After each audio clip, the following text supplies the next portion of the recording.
D-backs and Padres. It's D-backs baseball, brought to you by Amstel X Life. We're inside Chase Field, the second of a four-game series with the Padres. Tonight, Zach Greinke versus left-hander Joey Lucchesi. Join us for D-backs baseball on Fox Sports Arizona. Good evening from Chase Field. Welcome to the broadcast. Steve Berthew, Bob Brenly along the way. Our series with San Diego continues.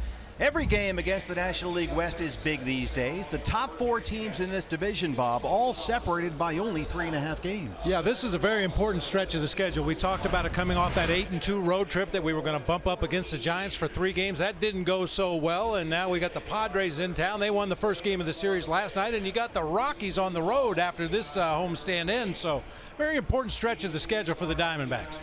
They'll hand the baseball tonight to Zach Godley. He beat the Padres here at Chase Field back in April. Yeah, it was really good in that ball game, looking to right the ship for Zach Godley. Went 5 1/3 in that game. 8 strikeouts, only 1 walk. Finding the strike zone has been an issue lately for Zach. The second of a 4-game set, D-backs and Padres. First pitch is coming up on Fox Sports Arizona. D-backs baseball on Fox Sports Arizona is brought to you by CenturyLink, connecting you to the power of the digital world. And by your Valley Honda dealers, where you'll get more standard features for less money.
This season, D-backs home runs score free Jumbo Jacks only at Jack in the Box. By Amstel X Life, grab the 90-cal 2-carb beer with great taste today. By Chaz Roberts Air Conditioning and Plumbing, choose Chaz. By 1AZ Credit Union, let's bank together. And by Gila River Hotels and Casinos. The card by Gila River Casinos earns you rewards 10 times faster than ever before. Sign up for the card today. Well, the walking wounded keep making their way back. Welcome back, Randall Delgado. Zach Godley gets the baseball to start tonight against the Padres. That's next on Fox Sports Arizona.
July, hot outside, nice and cool indoors, 77 inside Chase Field. Welcome to the broadcast. Steve Berthune, Bob Redley, Kate Longworth with you. It's the second of a 4-game series. The Diamondbacks and the San Diego Padres, who even after last night's win have lost 13 of their last 17 games. D-backs will try and even the series tonight at a game apiece. Here's the San Diego starting lineup. It's presented by your Valley Chevy dealers. Travis Jankowski will lead it off for the Padres out in left field. Carlos Asuaje at second base. Eric Hosmer down at first. Hunter Renfroe out in right field. Christian Villanueva getting the start at third base tonight. Manuel Margot out in center field. Freddie Galvis will be at shortstop. Austin Hedges with a homer in the ballgame last night. Once again doing the catching tonight for left-hander Joey Lucchesi. Your Ram Truck starting pitcher for the D-backs is the right-hander Zach Godley. 17 starts, 9-6 and a 5.07 ERA. And coming off a rough outing against the Giants here on Sunday. Yeah, there was really nothing pretty about that start against the Giants. Zach only went 4 innings through 89 pitches, giving up 9 hits and 7 runs. He also walked 5 Giants batters in that game. As I mentioned earlier, needs to find that strike zone more consistently with everything. E.D. Marshall Jewelers has a look around the diamond at the D-backs defense tonight. David Peralta in left field. A.J. Pollock in center. Steven Souza Jr. in right field. Boy, that sounds good. Chris Owings will start at third base today with Nick Ahmed at shortstop. Ketel Marte at second base. Paul Goldschmidt over at first. John Ryan Murphy doing the catching for right-hander Zach Godley. Behind the plate tonight, calling the balls and strikes, will be Laz Diaz. Manny Gonzalez is our first base umpire. Jansen Visconti at second. And there's the crew chief, Jeff Nelson. He's at third. And before we get going, Bob, time for your Valley Honda dealers. Key to the game. Well, for Zach Godley, first things first, and by that we mean get the leadoff man in an inning. This season, the league is hitting .360 against him. The leadoff hitters, the OPS is over 1,000. In his last start against the Giants, he did strike out the leadoff hitter, but each inning after that, he walked the leadoff man. He scored. A single scored, a double scored, and another walk scored. D-backs 8 games over 500, percentage points behind the Dodgers for the NL West lead. The Rockies and Giants both 3.5 off the division lead. Padres in last, 10.5 back. And Travis Jankowski leads it off for San Diego. 277 and 1 home run. This would be a good lead man to keep off the bases. He can really run 14 steals this year, including a stolen base last night in the series opener.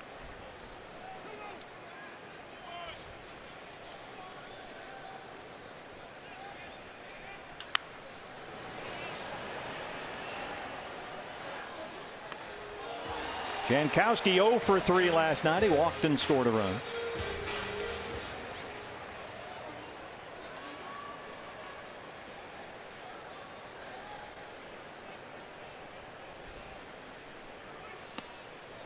There's the curveball. Critical tonight that Zach land that pitch for strikes. Not all the time, but just enough to keep them honest. Ahead 0-2. Spiked a curveball in the dirt.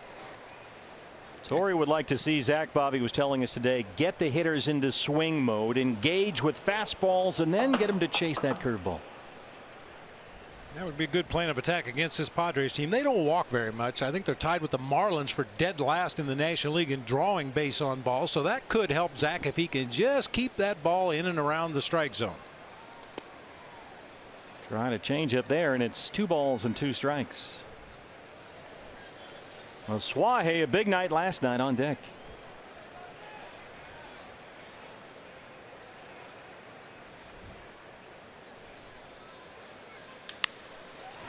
Fastball down and away, backhanded by Ahmed. Jankowski can fly, and they got him. Well, that's a play where Nick Ahmed really had no option. Get to the ball, field it, make that exchange quickly, and throw all in one motion. Nice pick over at first base by Goldie. That is an extremely tough play with a fast runner, but Nick up to the task that time. He so often makes it look so easy. Which is why I was just shocked last night. Yeah. It's a routine 2-hopper up the middle of the field. Couldn't have been any easier, and Nick just clanked it off the end of the glove. That is a rarity. That sort of helped pad what turned out to be a 3-run 6th inning for the Padres last night against Shelby Miller. 1-0 on Carlos Asuaje, 224 and 2 homers. Last night a pair of hits. He had a triple, had an RBI. Also walked twice and scored twice. Shift is on. That one's fouled back, and it's 1-1. There is the spray chart for Carlos Asuaje. Everything mostly to the right side, and that's where they have the defenders in the infield. Chris Owings, just his second start this year, and second start in his career at third base tonight.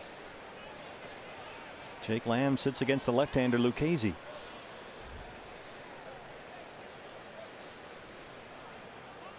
Saw CO out well before the game today, Bob, working with Tony Perez-Chico on his defense at third. Oh yeah, it was quite an operation down there at third base. Tony was standing at home plate hitting some soft toss pitches so CO could read the ball off the bat just like you will in a game. They rolled some bunts down the third base line, had him barehanded balls thrown across the diamond. Infield coach's work is never done. Hosmer on deck. Godley behind on Asuaje, 3-1. Just off the plate, but Laz Diaz says strike two. Asuaje had some long at bats last night. He saw 27 pitches in the ball game, all by himself. One of the reasons he was on base all 4 times he was up there. Godley goes to the curveball, gets the strikeout. An unusually big swing in a 2-strike count for Carlos Asuaje that time. Normally he's a guy that'll shorten up and just try to punch the ball into play with 2 strikes, but Zach Godley fooled him with that big curve that time. Eric Hosmer hitless last night. He struck out 3 times. 264 and 9 home runs.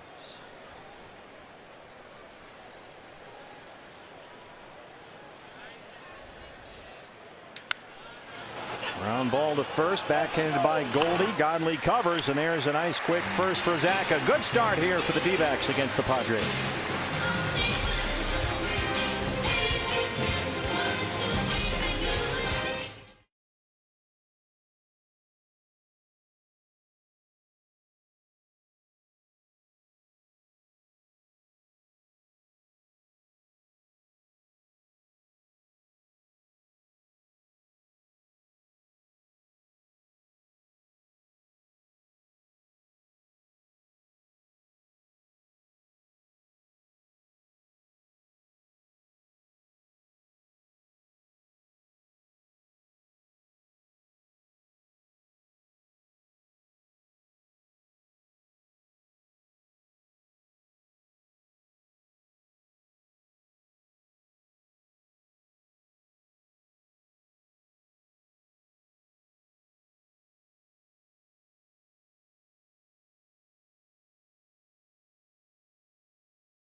The rookie left-hander Joey Lucchesi, 25 years old.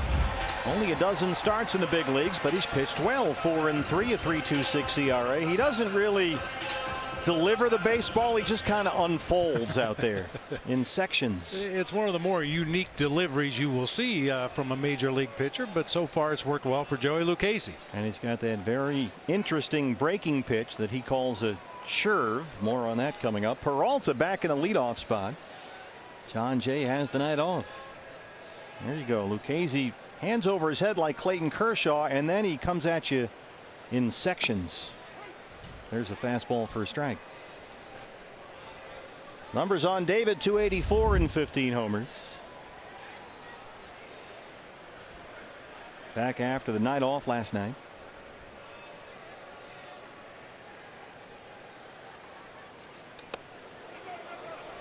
Got him. And it hit him.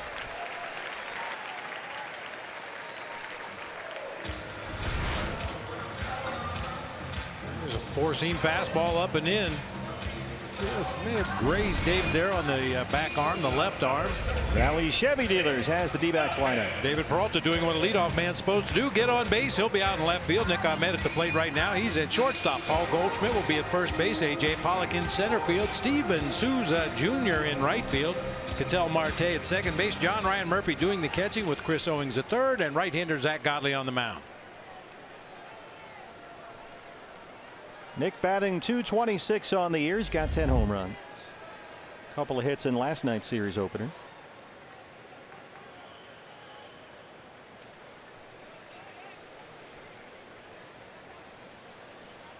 Well, Nick's had a lot of success this year against left-hand pitchers. One of them, Joey Lucchesi, back in April. Boom. That curve that just kind of stayed over the middle of the plate for him. He went down and golfed it out of here to left field into the D-backs bullpen. Nick singled twice last night, batting in the 2-hole against the lefty Eric Lauer. Eric Lauer picked off Shelby Miller at first base last night, his 8th of the year. Joey Lucchesi's picked off 3 guys himself. There's Shelby. Big step forward for him last night. Still didn't quite get the result he wanted, but there was definitely clear progress. Curveball looked awfully good. Fastball velocity hit 97. Ahmed to center. Manuel Margot's out there. One down. Here's the Padres defense tonight, brought to you by E.D. Marshall Jewelers. Manuel Margot covering ground out there in center field. Travis Jankowski will be in left with Hunter Renfroe in right. The left side of the infield is Christian Villanueva and Freddie Galvis. Right side, Carlos Asuaje and Eric Hosmer. Austin Hedges doing the catching again tonight for left-hander Joey Lucchesi. No Will Myers. He has the night off for Andy Green. Paul Goldschmidt, 270 now with 19 home runs.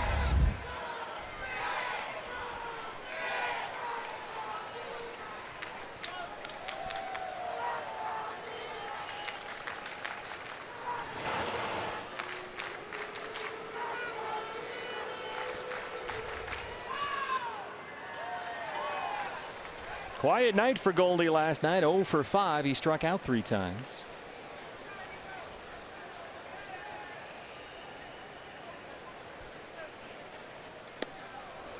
Fastball down low, 0-1. Saw that highlight on the Ahmed homer earlier this year. Lucchesi was here at Chase Field April 22nd. He walked 4 in that start, gave up 4 runs, 5 hits in 5. Got his first major league loss. But for the most part, he's pitched pretty well this year. Now there's his curve. Now, all right, what's a curve? Well, he holds the ball like a circle changeup, spins it like a curveball. The catcher, Austin Hedges, says it's kind of a changeup slider. Eric Hosmer says it's a changeup, but the action is like a curveball. It's all those pitches kind of rolled into one, and it's very unique. Well, I have to do it right-handed, but basically it's a circle change grip, but he throws it like a curveball. A circle change, normally you'd keep your hand behind the baseball and it would come out this way, but he throws that curve like a curve with a change-up grip. Very odd pitch. I've never seen anybody throw anything quite like it. Here it is again.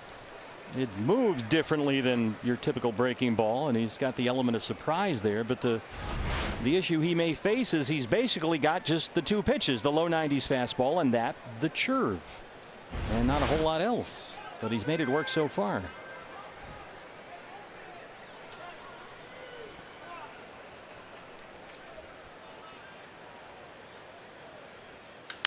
Goldie gets into one. Deep left field. Jankowski won't get there. The one hops the wall.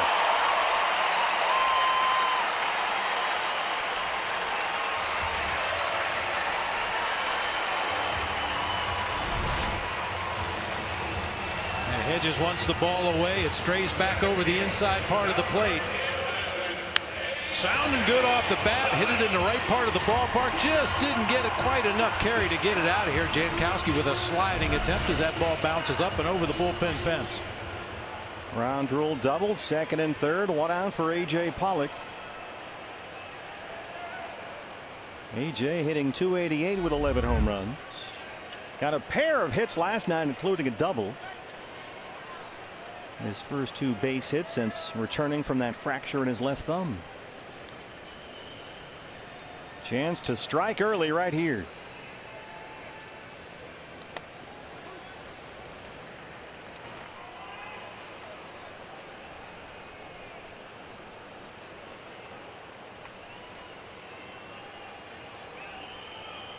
It goes without saying this is an area where the Diamondbacks really need to do a better job. It's not that they're not trying to get hits with runners in scoring position. They just can't find them right now.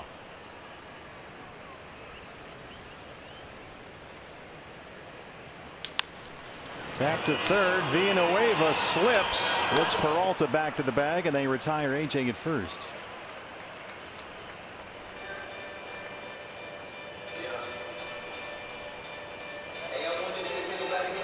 Two down for Steven Souza Jr. Just 15 games with the D-backs this year, batting .152. Return last night after aggravating that pectoral injury, 0 for 3 with a walk. Second and third, 2 outs.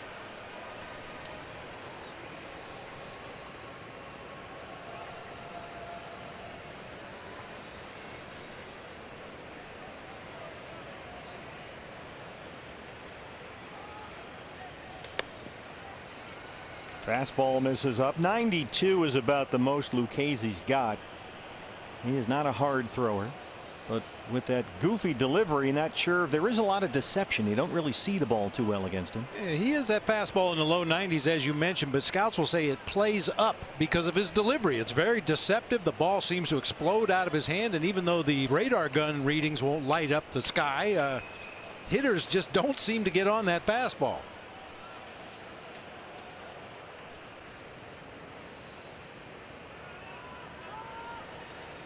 Bob, I noticed the way that you held the ball. Usually, watch Lucchese's hand. Usually a pitcher holds it on the seams. He holds it in the palm of his hand. Right like that. Well, it's very easy to go to that curve grip from right there. He just slides his index finger a little farther toward his thumb, and that is that curve grip. And if he wants to go to a fastball, very easy to slide that index finger right back up on top of the seams. Fastball misses away. 3-0 on Steven Souza Jr. with Ketel Marte on deck.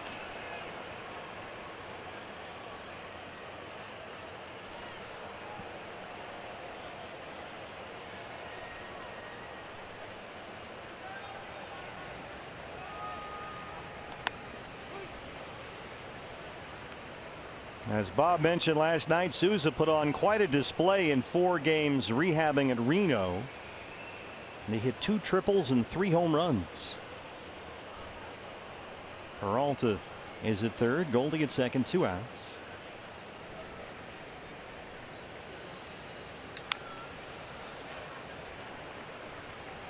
Went to the curve, and now it's full 3-2.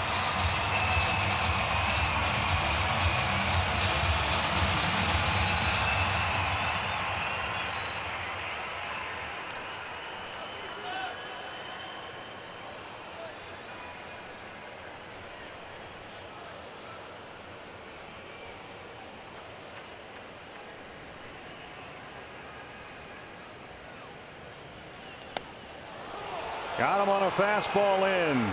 Lucchese strands 2, no score after 1.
Godley on the mound looking for his 10th win on the season. Really an impressive feat.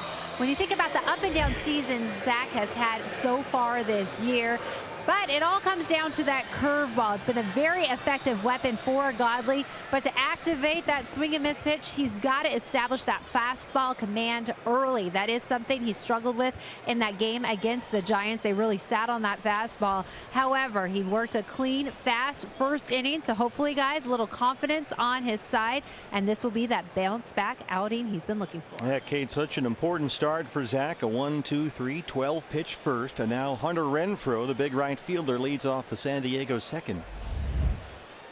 0 for 4 last night. He struck out twice.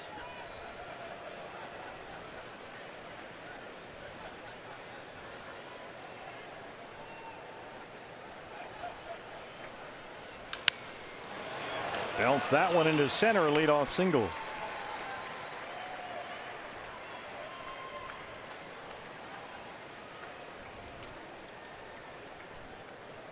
Padres third baseman tonight, Christian Villanueva, who is leading San Diego both in home runs and RBIs.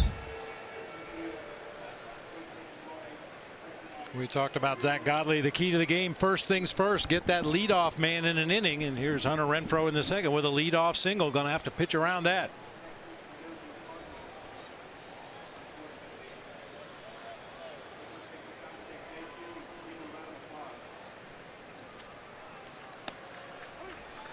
Throwing that curveball for strikes, as Kate just mentioned, very important.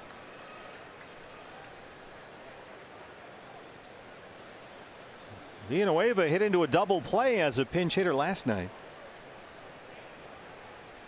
Godley would certainly take a ground ball right here.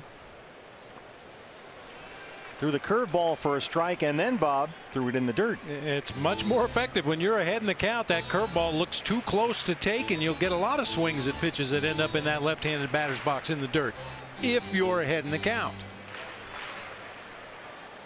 You fall behind in the count, the hitter's going to naturally narrow his strike zone down, look for specific pitches in specific spots with the count in his favor.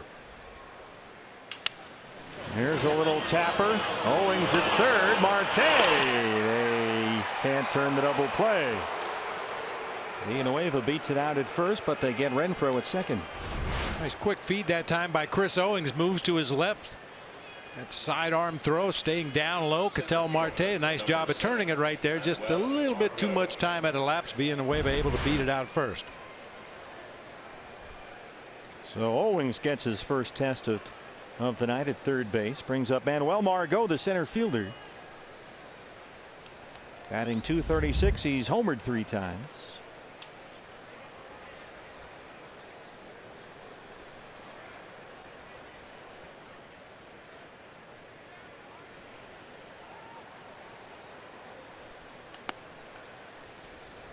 Cutter missed, and it's 1-0. That cutter's been a very spotty pitch this year for Zach Godley. Opponents hitting .351 against his cutter this year, .313 against his sinker, only .209 against that curveball. That's why he throws so many curveballs. Just like that, throw it for a strike, and it's 1-1. Just trying to find more consistent command. He's been kind of all over the place lately. Even when he wins the game, it's been erratic. And against the Giants his last time out, even Zach admitted just couldn't locate certain pitches. Most importantly, as Kate mentioned, that fastball. There's the cut fastball, misses up. The only thing he could really throw for strikes were his changeup and curveball. This makes it hard to win if you can't throw your fastball or your cut fastball where you want it.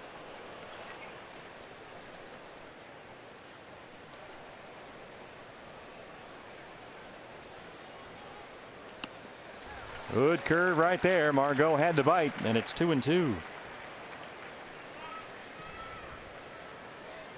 Freddie Galvis, the shortstop, on deck.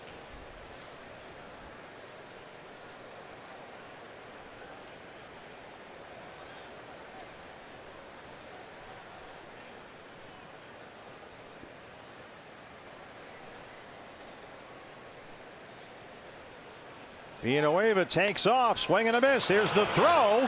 It rolls into center field, and Villanueva will get third.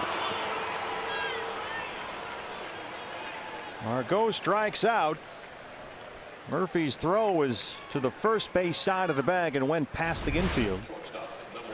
Oh, another one right there. If John Ryan Murphy just makes contact with Manuel Margot, Villanueva would have been called out at second base for batter interference right there, but unfortunately made the throw, avoided contact, and sailed it into center field for an E2. And now he's at third, 2 down. Galvis the shortstop. 236, 4 home runs. He singled and had an RBI last night.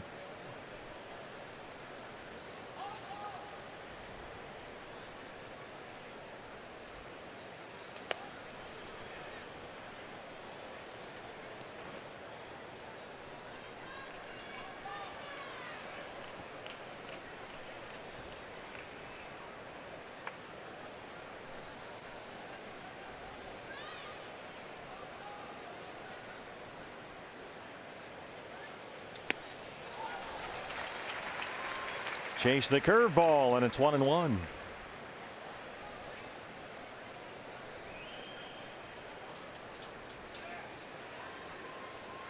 Galvis is a switch hitter. He's got power from each side of the plate.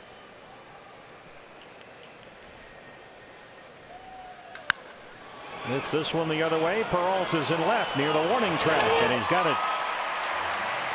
Godley strands the runner at third. Still no score.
Wraps up tomorrow. 2 huge games on Fox.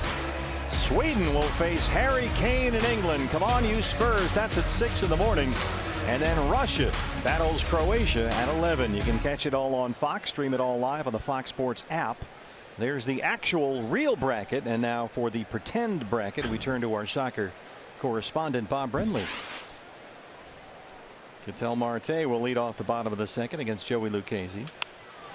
Jumps on the first pitch, hits a high fly ball to left center field. Jankowski calling off Margot. Well, as you know, partner, there was a big upset today. Brazil got beat by Belgium, so that involved a little adjustment, just adjustments to my bracket. We like to call them crossouts in the real world. I know Neymar was flopping around and Belgium upset Brazil. Oh, good. I'm sure you had that already, as you predicted. Well, I kind of anticipated it, but maybe not. It wasn't until after the game that I was able to finally make my pick. I noticed that it's when the games end, that's where you sort of have that moment of clarity that you zoom in and make your pick. It's amazing. It really is how that works. John Ryan Murphy. John Ryan, 9 homers this year, 5 of them against left-hand pitchers.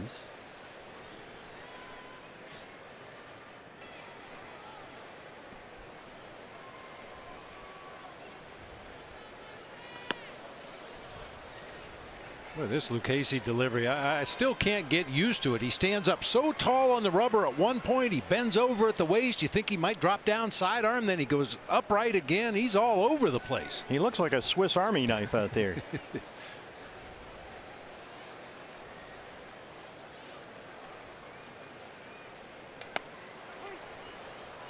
Ooh.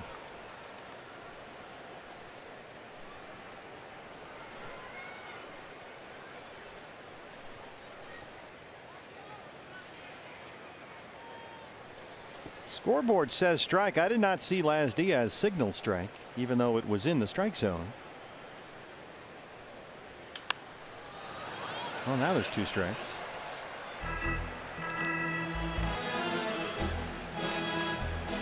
Yeah, that we Laz know calls of. strikes a lot like I pick soccer teams. He waits a little while, sees how things work out, and then he'll make a call. Well, we can wait.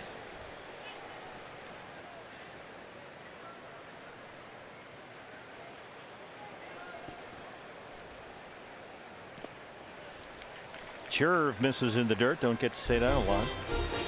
Yeah, Lucchese already had most of this unique delivery in high school in California. Then he went to college at Southeast Missouri. And that's when he started the Kershaw part, where he stretches his hands way up above his head in the windup. And then he's got the big leg kick coming up, kind of hides the ball behind his back. That's where he gets the deception. Coming at you. That almost hit your World Cup bracket. It was close. And we wouldn't know who's going to win. Might rearrange my teams again. Yes, because that hasn't happened yet. 2-2, we think.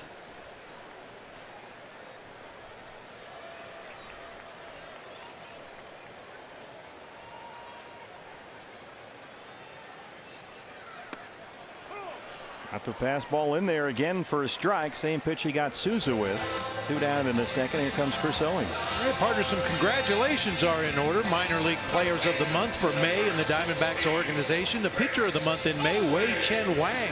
Having a real good year between Visalia and Jackson.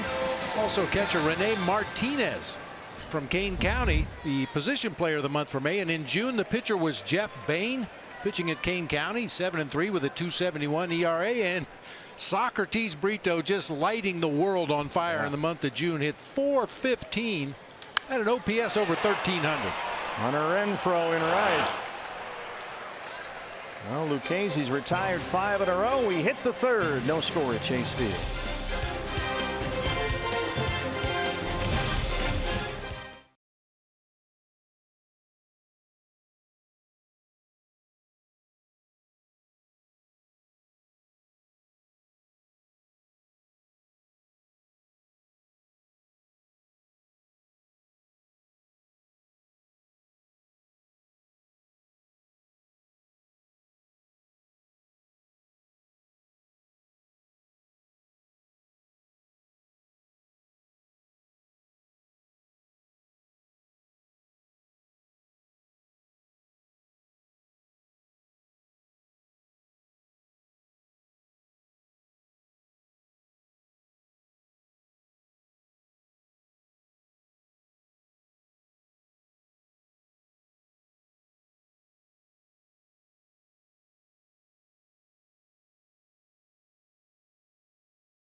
The Arizona Lottery right there from home, along with all the fans at the ballpark. You can win half the pot. Help the kids in our community. Get your tickets online during every D-backs home game on Fox Sports Arizona. at dbacks.com/5050 raffle, and the winning number gets revealed on the postgame show. They, by the way, the guy that won the other night is going to be here, I think, tomorrow. Who won $100,000 or something? He's going to come in and get a big check. Kind of a neat thing. Well, maybe bought a whole section of the ballpark for the game. He can afford it now.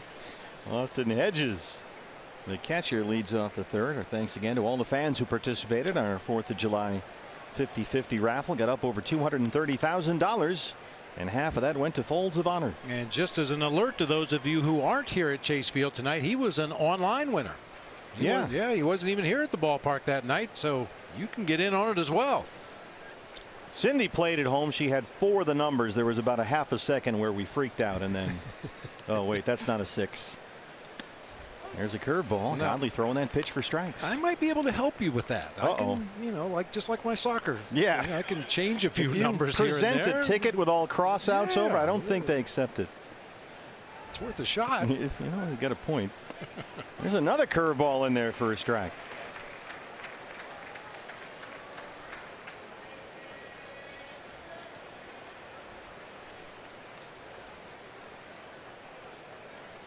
Three for Zach Godley is that cutter.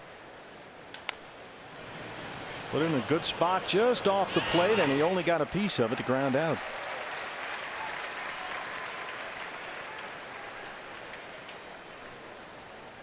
D-backs percentage points behind the Dodgers for the NL West lead. There's a tie at the top of the standings, but LA's like 0.02 of a point ahead. Rockies and the Giants 3.5 back. Dodgers are at the Angels tonight. Kenta Maeda on the mound in Anaheim. That's just underway. The Rockies are at Seattle. That game just started at Safeco Field. And the Giants are hosting St. Louis, just underway at AT&T Park. Lucchesi to pitcher, slices one into left. Receive 15% off at the Chase Field Team Shop when you use the card by Gila River Casinos.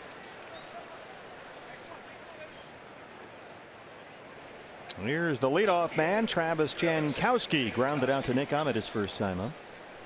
That is the first hit as a professional baseball player for Joey Lucchesi. How about that?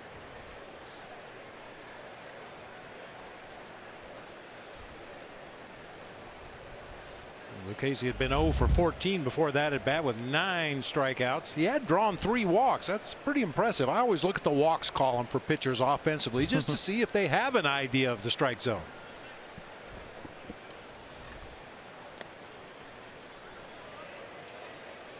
Let's see. Zach had been establishing he'd throw that curveball for a strike. He was getting ahead. He buried that one, and now he's behind 1-0.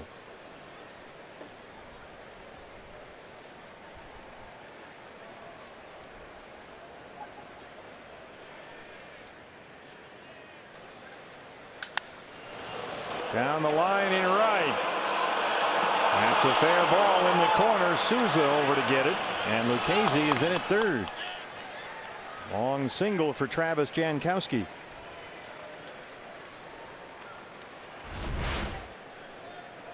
Lucchesi, first professional hit, obviously hasn't run the bases a whole bunch, and Travis Jankowski, as we've talked about, couldn't fly. Wouldn't surprise me if Jankowski ended up at third base had Lucchesi not been in front of him. He wasn't even sure if he was going to make it to second. So the Padres have something going. Runners in the corners, 1 out. Carlos Asuaje struck out his first time up tonight.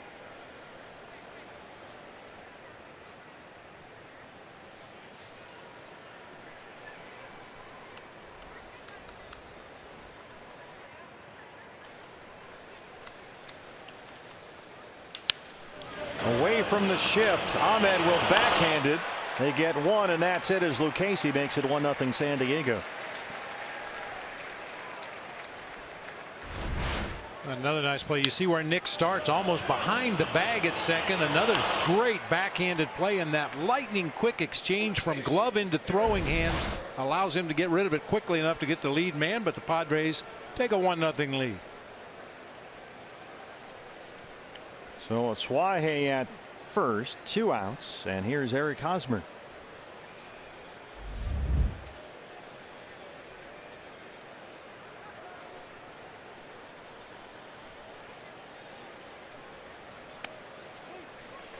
Again, a first pitch curveball for a strike. It's 0-1. Osmer leads the Padres in hits and extra base hits. But right now he is stuck in an 0 for 15 at the plate.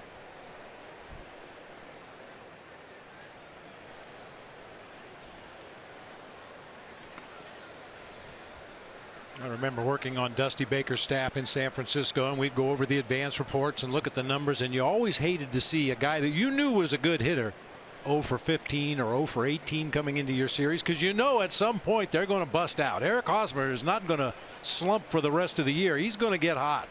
Just let it happen after this series is over.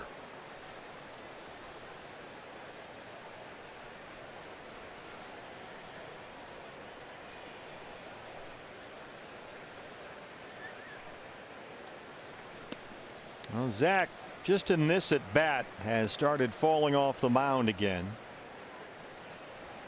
It's never going to be, as Torrey likes to say, pristine when Zach Godley is out there. But the problem has been not that he falls off the mound. That's sort of his natural delivery, is that he releases the ball as or before he's falling off the mound, and that's where the command gets lost. A little squib shot foul.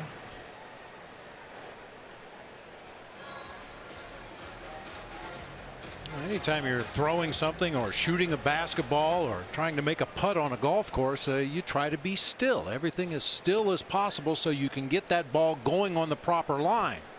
I mean, you don't run up to a putt in motion and swing at it as you're running by. Well, Phil Mickelson did that in the Open. He did. How'd that work out? Not so much.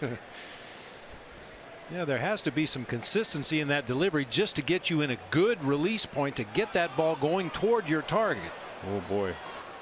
Suaje had wandered off the bag towards second. Ahmed broke over to cover, and Suaje changed his mind. There's Skip Schumacher coaching at first.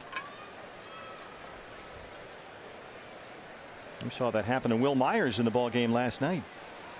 Got that big lead and changed his mind.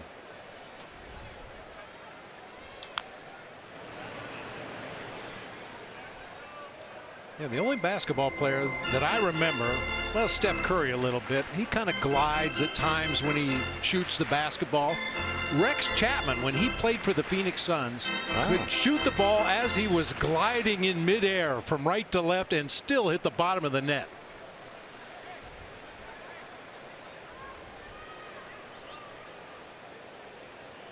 Oh, there's something going on behind David Peralta on the warning track in left field that has to be retrieved.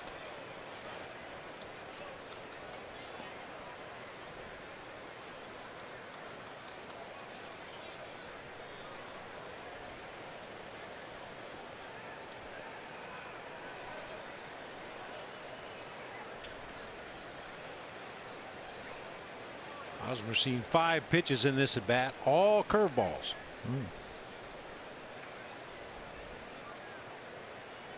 Well, Suaje gets a big jump again and stops. That's the second time he's done that. Looks over at Skip Schumacher. Something's going on down there.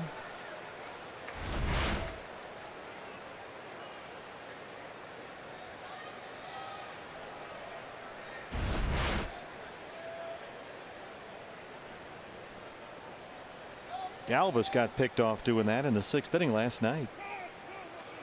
Late time granted by Laz Diaz. You see Zach Godley palms up going, what's going on? We've talked about this many times over the last couple years. The umpires used to protect the pitchers. They would not give the hitter a late timeout if they felt that pitcher was too close to delivering that ball. But over the past couple years, we've seen a lot of pitchers almost in mid delivery, and timeout is called at home plate.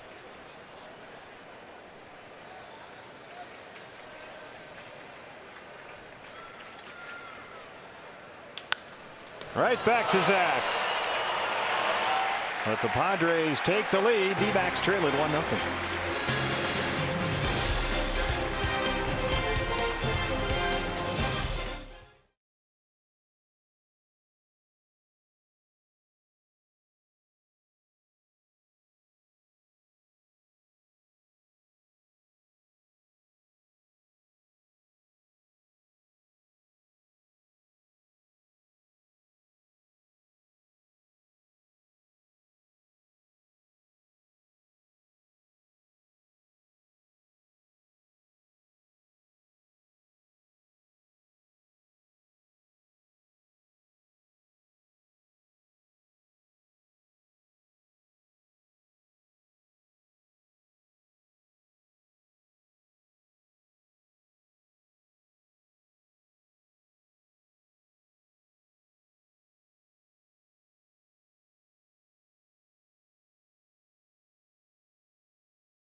1-0. Time to take a look at this day in baseball history on the 50th anniversary of the Midsummer Classic All-Star Game. Fred Lynn hits the first grand slam in All-Star Game competition. The AL won that year 13-3.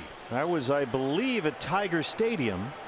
No? White Sox. Comiskey. Comiskey. Okay. Yeah, old Comiskey. And the pitcher was a teammate of mine, Atlee Hammaker, who had one of the best first halves you will ever see. He went 9-4 with a 1.7 in the first half. Wheels came off a little bit after that grand slam in the All-Star Game. He went 1-5 after the break. Zach Godley, the pitcher, down 0-2. People ask me a lot, who's the best pitcher you ever caught? Who's the best pitcher you ever caught? For half a season in 1983, it was Atlee Hammaker. Wow. He was a little bit like T.J. McFarland. He only threw 2 pitches, a sinker and a slider, and everything was from the top of the kneecaps to the bottom of the kneecaps. That was his zone. There's a curve, and Godley strikes out. Third strikeout for Lucchesi, who's now set down 6 in a row.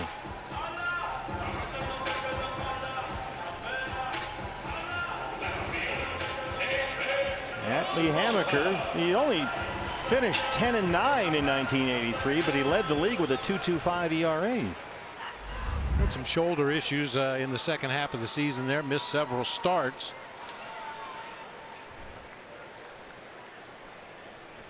Pitched for a long time after that, too. 12 years in the big leagues, Atlee Hammaker. Here's David Peralta. Grazed by a pitch his first time up. There's a cheer for a strike.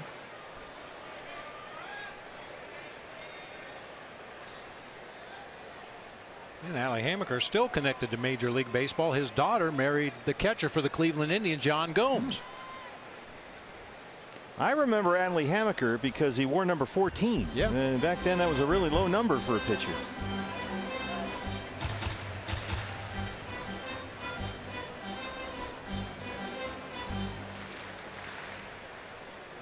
Those are the kind of things that you sort of glom onto when you're a kid. Mm-hmm. Sure.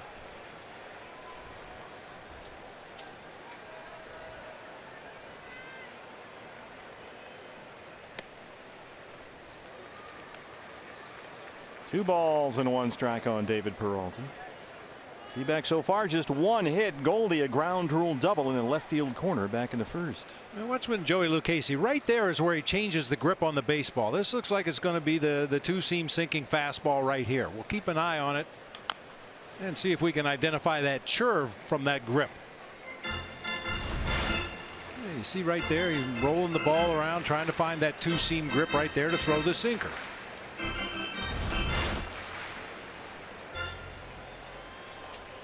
See if we can get him to throw a curve here sometime. Although David Peralta probably isn't real crazy about that possibility. Looks like a 2-seamer again.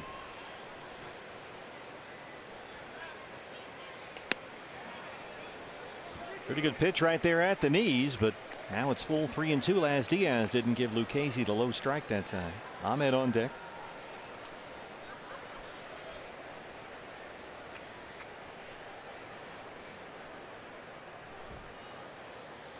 There's the curve grip. You saw that index finger come down to the thumb. Lifted in the air, short right field. Renfroe's under. Yeah, it's easy for us cheating from our center field camera to peek right into the glove of Joey Lucchesi, but as a hitter you look for the same things from the other side. Does his glove move? Does he raise his glove higher on one pitch and lower on another? When you're constantly trying to look for some difference between a guy that basically just throws 2 pitches. Nick Ahmed flied out his first time up. Lined out hard to center. You remember the name Pedro Estacio, I'm sure. Oh, sure. Well, when Pedro was pitching for the Colorado Rockies, he used to take a real long step back in his windup when he was throwing a breaking ball to give himself a little more time to get the grip. If he was throwing a fastball, it was a real short, choppy step back, and it was so apparent. Probably not good to do that at Coors Field. No. Or Mile High.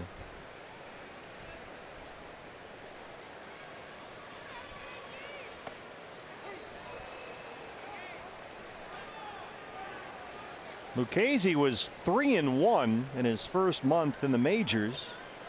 Then went winless in 3 starts in May before he went down with a right hip strain. He was out over a month, came back on June 20th, and this is his 4th start tonight since he came off the DL.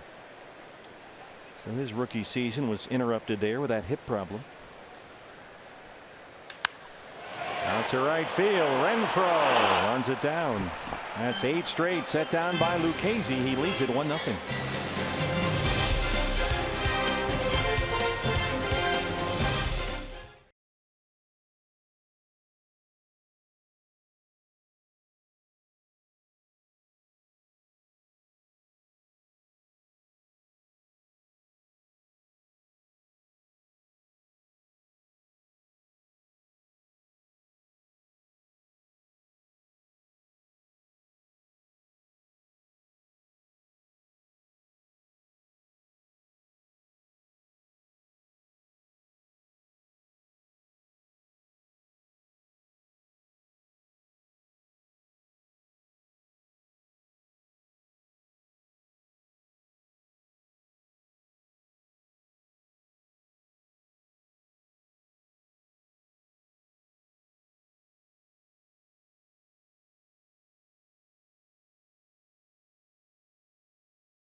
Field.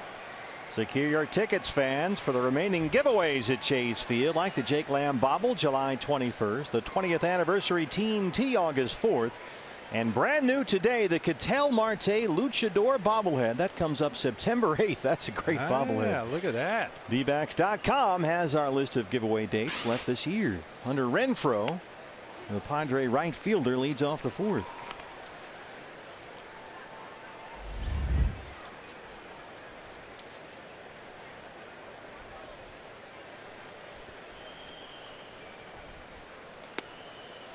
Good curveball by Godley. He jumps ahead 0-2.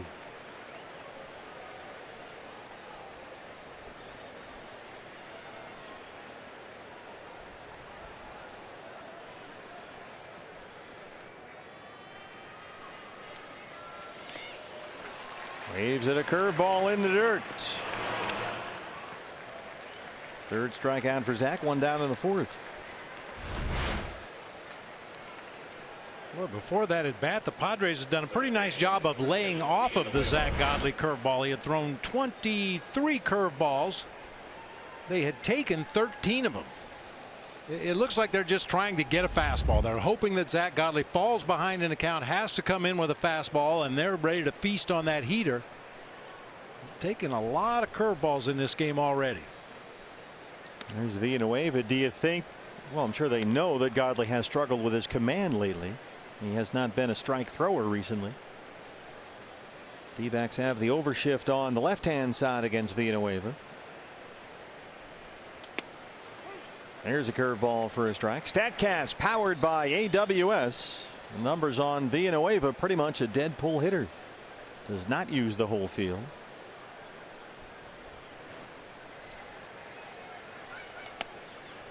Through that cutter. Off the plate. Darting away from the right-hand batter, and it's 1-2.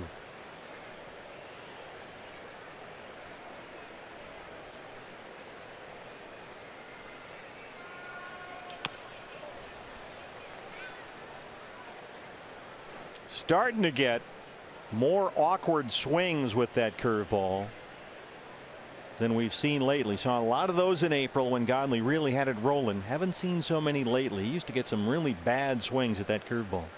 We've had a few here tonight. Just got a piece of that one to stay alive.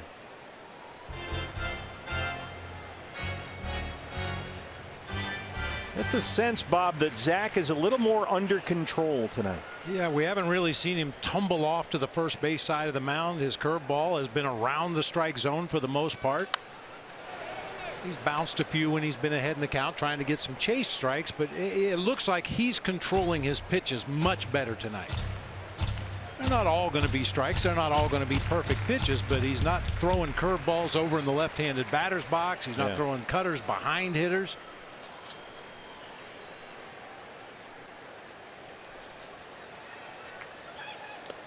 There's another bad swing and a curveball. 2 strikeouts open up the 4th. Take a look at the pitch by pitch. A curveball to start the sequence just off the plate. Another one drops in there for a called strike. That was the cutter up and away. Got a swing and a miss on that one, and then starts working the curveball down in the zone. Villanueva was able to foul off a couple of them. Just fought off that fastball and then chases a bad curve over in that batter's box. Our nationwide vision eye on the game. There's Manuel Margot, and Godley had it going early in April. He saw swings like that all the time. He seemed untouchable at times. Kind of a wild fastball there. It's 1-0 on Margot, who struck out his first time up.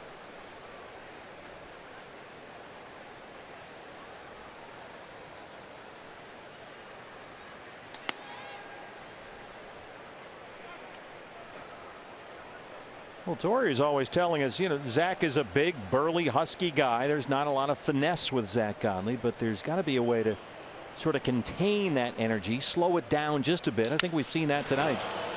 Ketel Marte has it. Good 4th for Godley. D-backs trailing 1-0.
All military by sharing a photo or video with hashtag HatsOffForHeroes. For each post, T-Mobile will donate $1 to support veterans.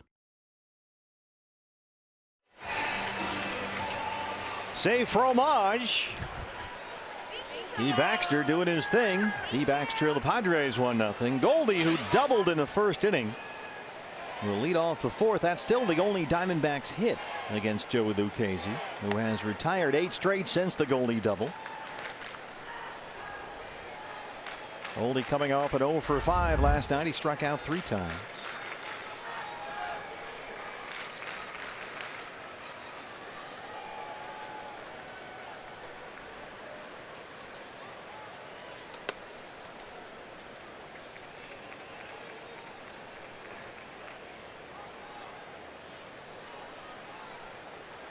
Rockies have the early lead at Seattle, 1-0 over the Mariners.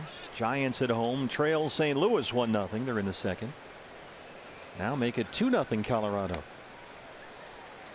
Dodgers and Angels are scoreless in Anaheim.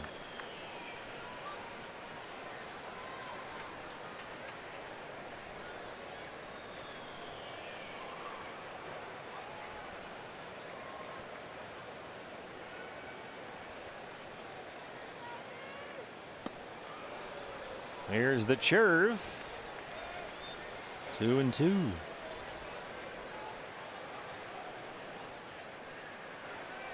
Goldschmidt, Pollock, Souza due up 3, 4, and 5 in the Diamondback fourth.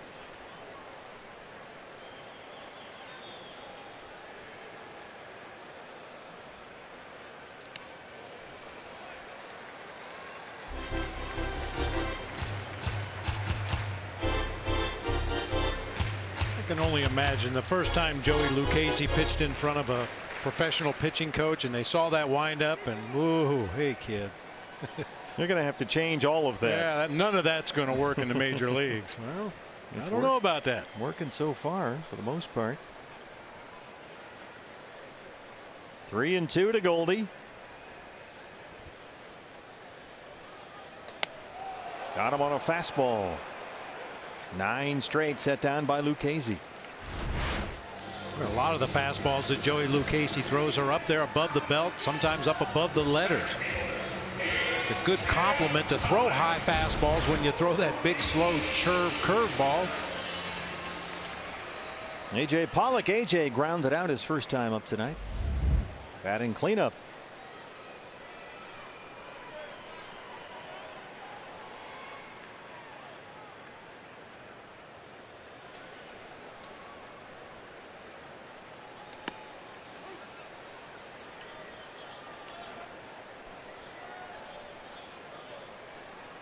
Rockies just scored another run.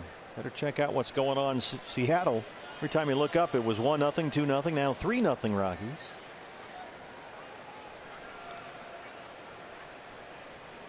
King Felix having problems for the Mariners. Tapper to shortstop for Galvis. Let's see, we've got a wow, a lot of stuff here. Charlie Blackmon with a homer, Tony Walters with a triple, Emil Tapia with a double. Yeah, King Felix in an inning and 2/3 giving up 5 hits and 3 runs already. Ouch. Here you see the Giants trailing the Cardinals 1-0. No score in LA. The Dodgers and the Angels.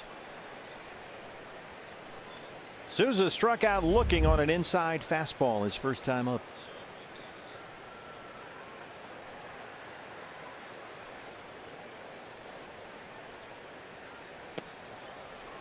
Lucchesi working on what would be his 3rd consecutive 1-2-3 inning.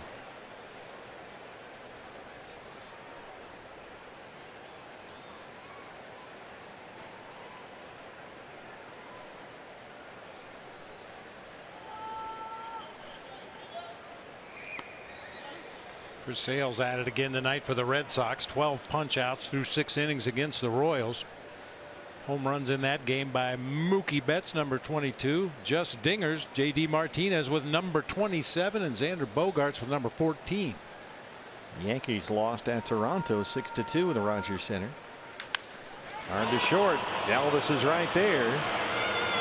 And Joey Lucchesi has retired 11 consecutive D-backs. He leads at 1-0.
Chase Field on a Friday night. D-backs trail the Padres 1-0, set for the start of the 5th inning. What's next brought to you by CenturyLink. Game 3 of this 4-game set. 7:10 start tomorrow night. Robbie Ray versus Tyson Ross. D-backs live pregame show at 6:30 on Fox Sports Arizona. Freddie Galvis, the San Diego shortstop, leads off the 5th against Zach Godley. Galvis flied out his first time up tonight.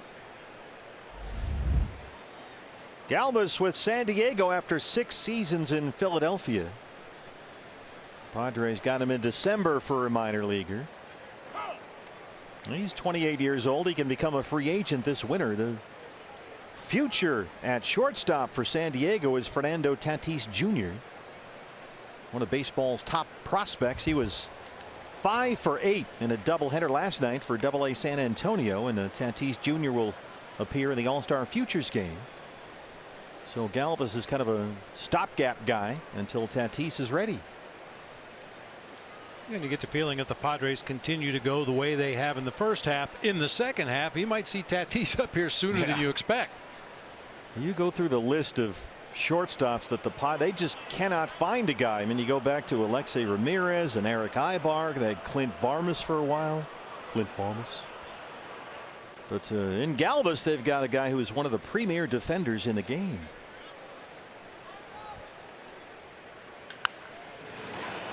Oh, roller to second. Marte scoops it up. 5 in a row set down by Godley. Speaking of the futures game, by the way, and you were mentioning Diamondbacks minor league players of the month earlier. Yohan Lopez, remember the Cuban signee who had so many problems on and off the field, struggling, trying to acclimate himself to this country. He is having a sensational season and will appear in the futures game coming up July 15th in Washington. Here's the catcher, Austin Hedges. Lopez is pitching at AA right now in the D-back system, the Jackson Generals. And he's working as a reliever. He's got 55 strikeouts in 37 innings. Wow. So he is really pitching well. And that's really good to see. That one drops just on the line fair for Hedges and rolls over to the seats. Souza throws it over everything. Peralta there to back it up, and Hedges will have to stop at second. Of course, the throwing was the last thing to come around for Steven Souza Jr. coming off the pectoral injury, and that was not a good toss back into the infield. Yeah, maybe an over adjustment. He made a throw toward home plate last night and kind of spiked it into the infield dirt. This time he airmails it over everybody there at second base. Really nice play to get to the ball and spin, and had his throw been accurate, they might have had a chance to get Hedges at second base.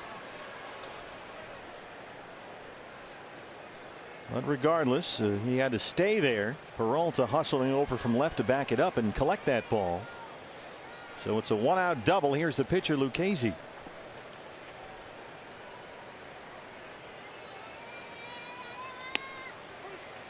That's a nice play by David Peralta. So many times if the ball's not hit to an outfielder, they just stand at their position and watch the play happen. That time David hustles in, got in a position where he could back up that errant throw and hold Hedges to a double. You used to tell me that was one thing you really admired about Gonzo, that he would do that all the time. Every play. If he wasn't involved in a play, he found something to do. Run in and back up second, run in and back up third base, run over and tell Steve Finley in center field where to throw the ball after he caught it. It's very easy to just stand in your position and root for your teammates, but it's a whole nother thing to move your feet, use your voice, and do something to help your teammates. There's a curveball. 5 strikeouts for Godley, 2 down in the 5th. Hey fans, anytime the D-backs score 5 runs or more, Taco Bell is giving away 3 free crunchy beef tacos with the purchase of a large drink between 4 and 6 the following day at participating locations. Jankowski has grounded out, singled 1 for 2, the leadoff man. He's got Hedges at second and 2 outs.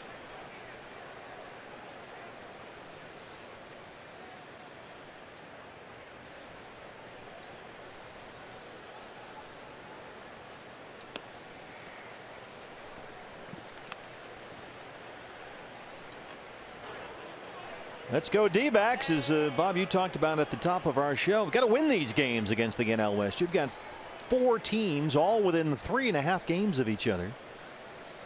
And you can't worry about what place the Padres are in.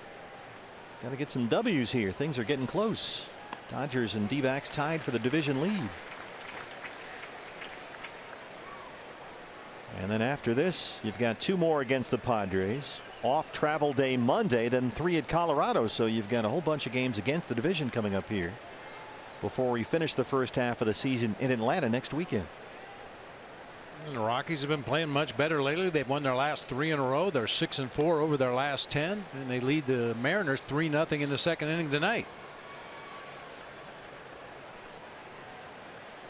So there's going to be a lot of competition, not just for the division, but for some wild card spots in the National League. And then you can start looking at teams like the Brewers and Cubs, Braves, Nationals, Phillies, yeah. Phillies beating up on the Pirates today, 14-4. Couldn't get Jankowski to offer it that fastball away. And Godley's behind 3-1 with a Suaje on deck.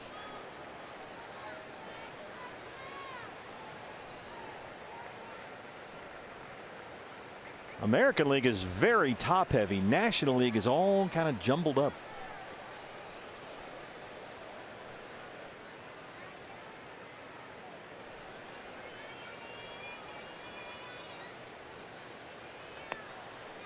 And missed badly with a curveball that time. First base on balls issued by Zach tonight.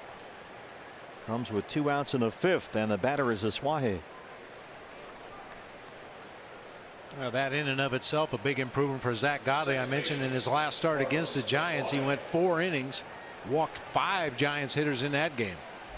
Yeah, Zach has walked at least 4 in a game 6 times this season, including both of his last 2 starts. So that is a huge improvement. Hedges is at second, Jankowski at first, 2 outs.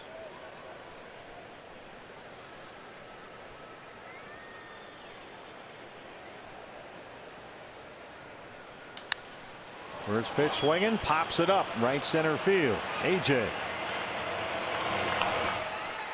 Zach Godley keeps it a 1-0 ball game.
MLB at Bat, your #1 D-backs app. Customize your experience. Catch every moment this year. Get D-backs home screen icons. Features like the MLB.TV game of the day. Pitch tracking, in-game highlights, live radio broadcast, stats, news, the whole thing. Download MLB at Bat today. Ralph Kelso. Way over our heads. Giving you D-backs baseball. Joey Lucchese has retired the last 11 batters he's faced. And Ketel Marte leads off the bottom of the 5th. Well, we have such a great crew here. Everybody, Kev and Judd and Holly, everybody, you know, we come in here at 2:30. Some of us. And this guy's been here for hours. Dennis Lamb, our producer Brad Weimer, Eric Faulkner directing tonight. You know, our crew spends more time at the ballpark than the players do. Oh, a lot longer. A lot longer. And then, you know, the game ends, we go home after a Snake Talk on the radio, and they're still out there in the truck putting stuff away, getting ready for tomorrow. So it takes a village to get these D-back games on the air for you, and we want to thank everybody that puts in long days in the heat. Absolutely. That would make us the village idiots, right? Well, I think that's fairly obvious. Kind of speaks for itself. 1-2 on Ketel.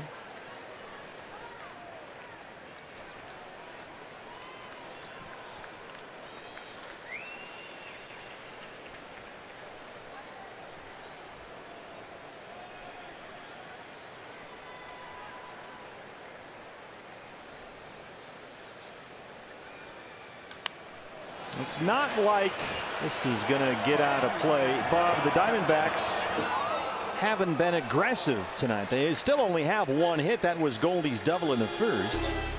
But Lucchese here, while he's retired 11 straight batters since the Goldie double, he's got 7 of those 11 outs on 3 or fewer pitches. So he's been ruthlessly efficient here tonight. And there have been some hard hit balls. I mean, Nick Ahmed lined out to Hunter Renfroe in right field to end the 3rd inning. A couple of hard ground balls to short in that 4th inning by A.J. Pollock and Steven Souza. And unfortunately, when they have made solid contact, they hit it right at a Padre defender. Lucchese has not walked a batter. He struck out 4. Ahead of Ketel Marte, a ball and 2 strikes.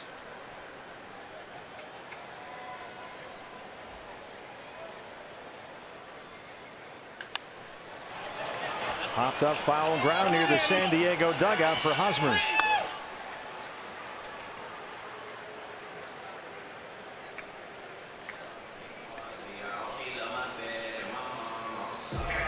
John Ryan Murphy, the catcher.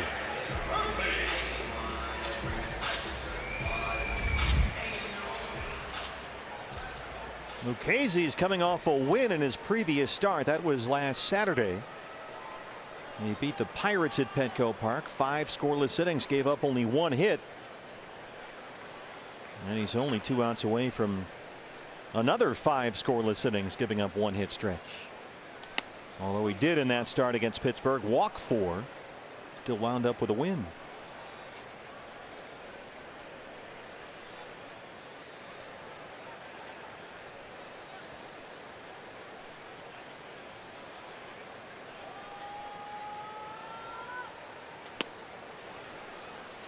Swing and a miss on the curve. 0-2. Owings on deck. See Owen at 3rd base tonight.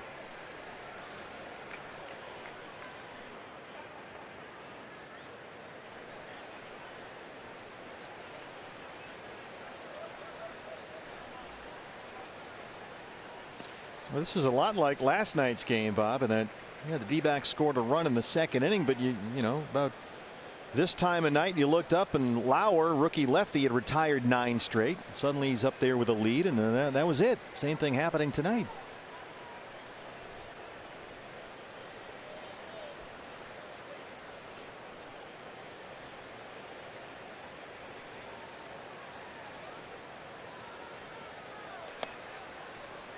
Two and two. Which is so out of character. I mean, we talked a lot about it early in the season last year, the Diamondbacks' ability after the first time through the order to figure something out against the starting pitcher. They go back to the dugout, they talk about what they saw, what was the shape of the pitch, what he'd throw you 0-2, what he'd throw you 3-1, and they'd come back with a better game plan the 2nd and 3rd time through the order. We haven't seen a lot of that, especially recently. That's a really good point. That was almost an everyday occurrence last year.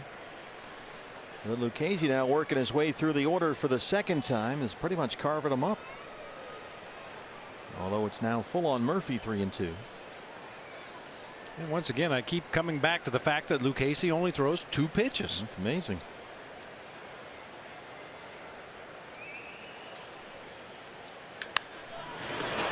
Villanueva has it at third. Hey fans, the day after every D-backs win, get 50% off all pizzas at regular menu price using promo code DBACS50 at papajohns.com. Well, Lucchese, a batter away from his fourth straight 1-2-3 inning. Here's CO lined out to right.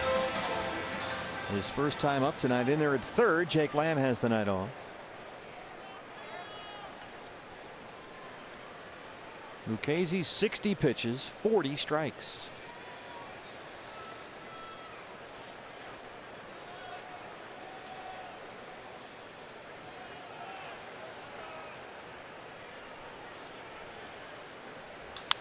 CO jumps on the first pitch again and lines out to right field again. And Lucchese has set down 14 consecutive Diamondbacks.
Don't forget, fans, if you can't watch the D-backs games on TV, you can stream them live with your mobile device. Use Fox Sports Go. It's brought to you locally by your Valley Honda dealers. Download the free app. Take Fox Sports Arizona. And your D-backs with you wherever you go. Zach Godley and Joey Lucchese.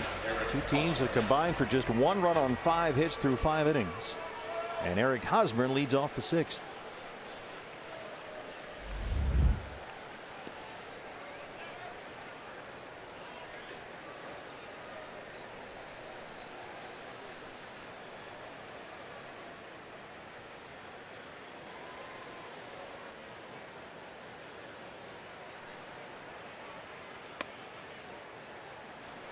I don't know if you saw, Bob, but as always, Glenn Hoffman coaching at third for the Padres. He's been their third base coach since the early 40s. But he has a habit of coming out and running to his position over at the third base coach's box between innings. And as occasionally happens, he gets himself mixed up in a mascot race. There he is. And Matty almost runs him down. That's our Cricket Wireless something to smile about. So Glenn Hoffman pulls off to the side there and assumes his position in the third base coach's box. That could have been a disaster. That's his 43rd year in professional baseball, 20 as a major league coach, and 13 years in a row as the Padres third base coach. How about that? That was a changeup that Godley tried, and he spiked it badly. It's 2-1.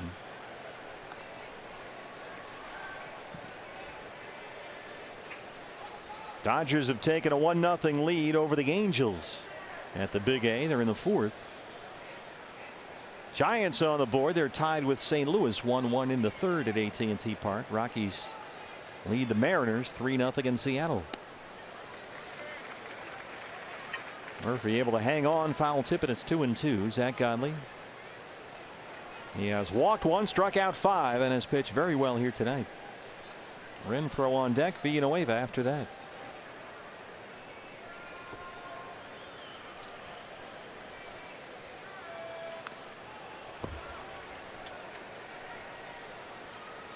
Well, Hosmer tried to satellite that curveball.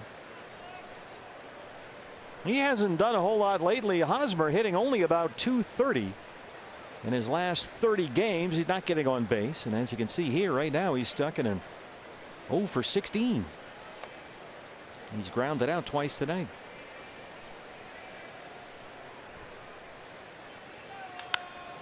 Kind of tomahawks a cutter the other way, but Peralta's there.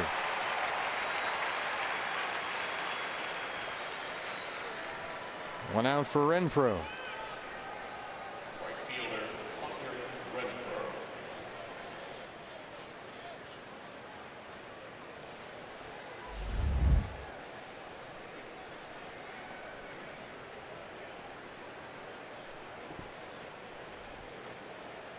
Always got to be careful with Renfroe. He's got some big time power.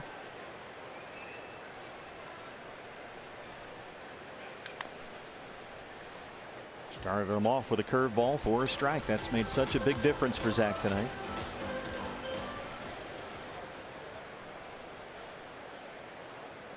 Renfroe's got 38 hits this year, more than half of them for extra bases.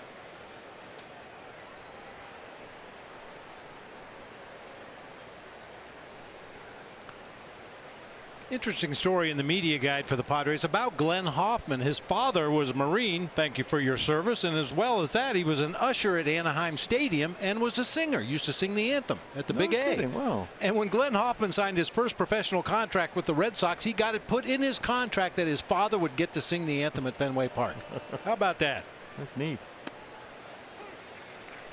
Cutter down and away for a strike. It's 1-2. I remember Glenn Hoffman, number 18, coming up as a young kid shortstop in Boston. And they actually used the performance of the anthem at Fenway Park for Trevor Hoffman's retirement ceremonies when he retired from the Padres. Swing and a miss on the curveball. 6 strikeouts for Godley.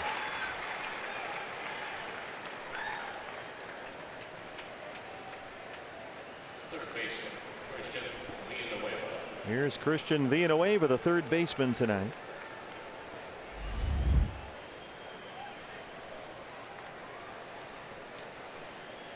Villanueva leads the Padres with 17 home runs. But almost half of those came in the first month of the year. He had 8 home runs in April. But since the beginning of May, he's hitting under 190. He really cooled off. There's the overshift on against him.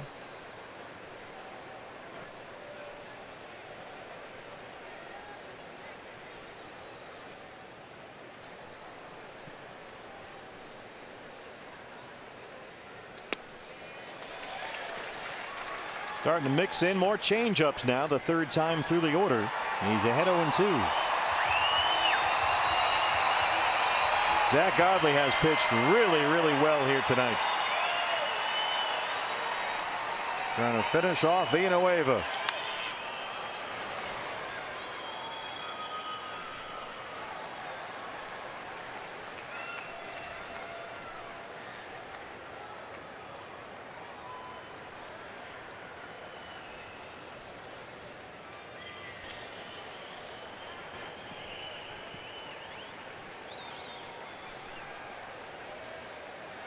Got him. Zach Godley's 7 strikeouts, 6 innings of 1-run ball. Time to get him some runs.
D-backs will host ASU and U of A nights here at the ballpark. You can get a custom ASU or U of A cap and a discounted baseline reserve ticket for only $25 if you get the special event ticket pack. ASU night August 21 and U of A night September 6. Visit dbacks.com/events. Zach Godley leads off the bottom of the 6th against Joey Lucchesi. Lucchesi has retired since Goldie's double in the first inning. 14 consecutive Diamondbacks.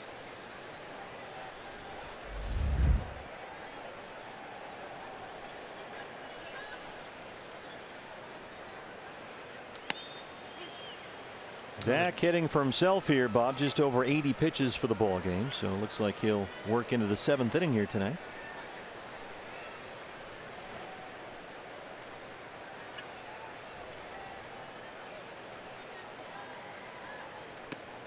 I'm just going to say the Diamondbacks offense needs to figure something out against Joey Lucchesi because they're going to be seeing a whole bunch of him. He's not going anywhere. This guy, I think, is going to be a fixture in this Padres rotation for quite some time. Yeah, you had to like what they saw from Lauer last night. Now they got another young lefty out there tonight. Lucchesi punches that one foul in front of Dave McKay at first. There's Dick Robertson. Wrong way Robertson, our Golden Glover, down the right field line tonight. Mark Field. Now I believe Toby changed his nickname from Starbury Field to Mark Field of Dreams. Oh, I like that. Yeah. Right, Toby? That's been approved. The nicknames are a couple of lefties tonight down either line. Well, I'm not sure how I feel about that. Well, Godley's worked it full here, 3-2. Leadoff man Peralta on deck.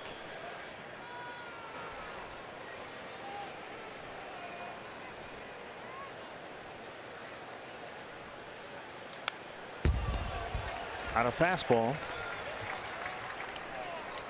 D-backs have got to get the offense going. Last 9 home games, they are averaging less than 3 runs per game, and they have gone 1-8 in their last 9 at home.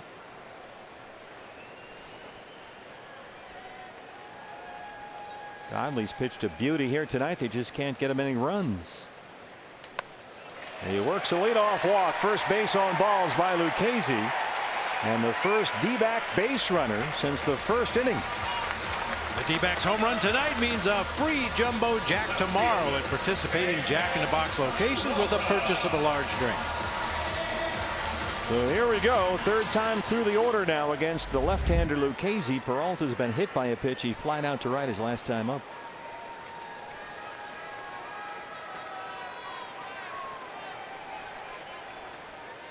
Well, it's been a while since Joey Lucchesi's been in the stretch. Let's see if that has any effect on his deliveries. And it's also been a while since I've gotten to 2 and beat the streak. I've got Peralta and Ahmed tonight. Need some hits. I know you're already in the win column. I went way off the board tonight. I went with Trey Turner, and he got a knock. And Josh Reddick. I meant to get on Josh Reddick yesterday. He's been swinging it well lately.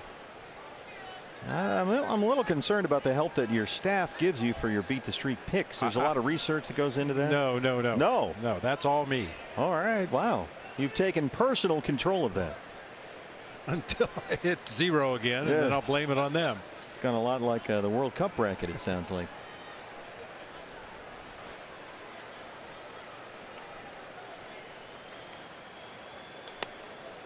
Fastball misses up. Lucchesi struggling now a bit. He walked the pitcher now behind on Peralta. 2-0. 70 pitches, 44 for strikes. He's walked 1 and struck out 4.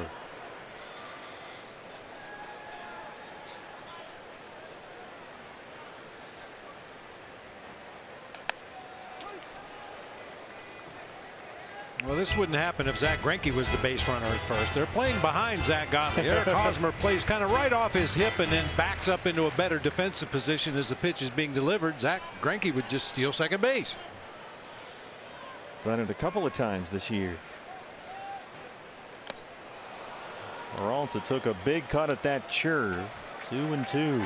Well, this David Peralta at bat, only the 2nd time the entire ball game Lucchesi's had a 2-0 count on a D-backs hitter. Wow. He has been ahead all night long and very efficient. Only at 72 pitches here in the 6th inning. Ahmed on deck.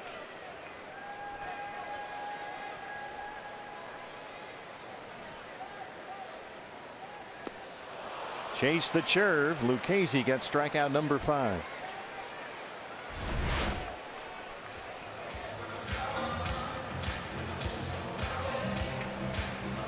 If you're just joining us, we talked about that earlier. That's the unique breaking pitch that Joey Lucchese has. He calls it a curve. He holds it like a changeup, kind of spins it like a curveball. Sometimes it looks like a slider, sometimes it looks like a curve. He calls it a curve. Ahmed 0 for 2. He's lined out to the outfield twice.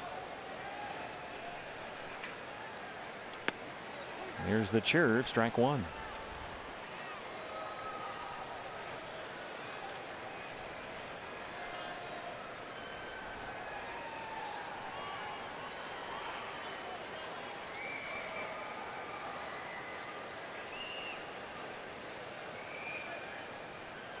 It's one thing, I'm assuming, to know, okay, this guy throws a slider, this guy throws a curveball, so you have a general idea of what to expect. But do you need to see breaking balls to get an idea of the shape and the sort of the sweeping movement of the pitch? No, I certainly think it helps. I mean, you can garner some information from looking at video and talking to teammates that have faced a guy before, but yeah, until you get in that batter's box and actually see what it looks like. Margot plays it on a hop. 2 on and 1 out for Goldie. Working our way third time through the order here, and we faced Joey Lucchese earlier this year, so the Diamondbacks should have a pretty good idea of what he's doing out there. Doesn't always make it any easier to hit, but at least you got a better idea of what the pitches are going to look like and how they're going to act when they get in the hitting zone. Well, Goldie doubled in the first, struck out on a 3-2 pitch his last time up. He's got 2 on and 1 out. D-backs trailing 1-0. Rally Cowboy getting them fired up.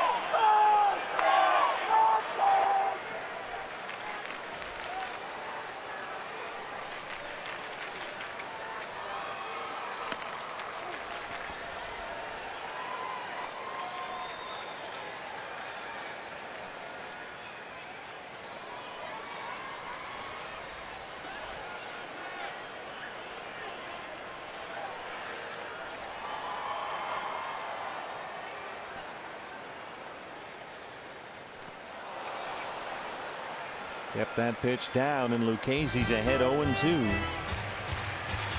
Couple of breaking balls to start him off.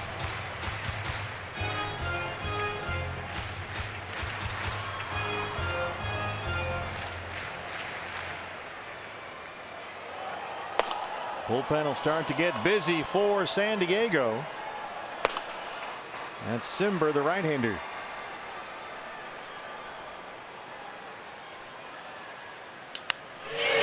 Base hit. They'll stop Godley at third, and the bases are loaded for A.J. Pollock.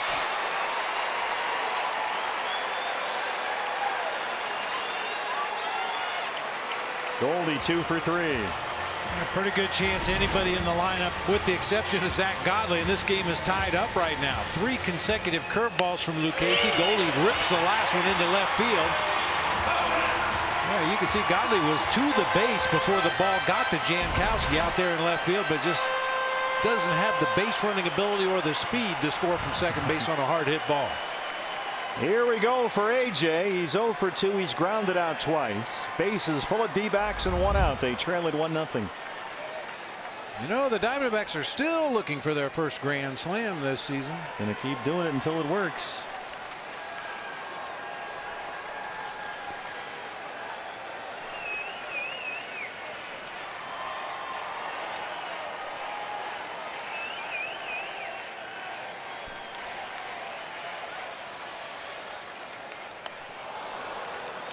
Or he left that breaking ball up. 0-1.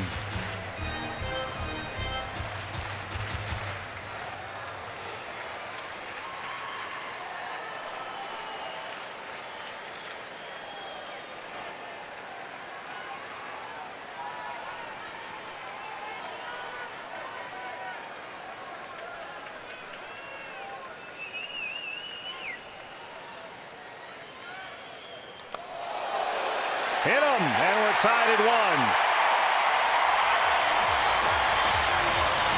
Well, that'll work for the moment.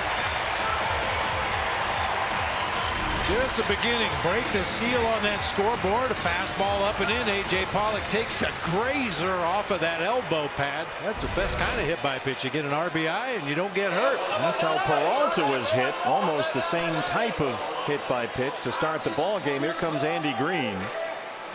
Steven Souza Jr. is the hitter. He's had the right-hander Simber warming up in the bullpen, and Greeny will make the move right here. Lucchesi will leave with the bases loaded. We're tied at 1.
A 1-1 ball game now. Bases loaded. And here's the right-hander, Adam Simber, a 3.38 ERA, his 37th appearance of the year. Another odd delivery, this time submarine way down there around the ankle level, but he's recorded 47 strikeouts against only 7 walks. Tremendous command from that submarine delivery. A big chance to make a big splash for Steven Souza Jr. He has struck out looking, grounded out 0 for 2. 1-1 ball game now. Bases full, 1 out.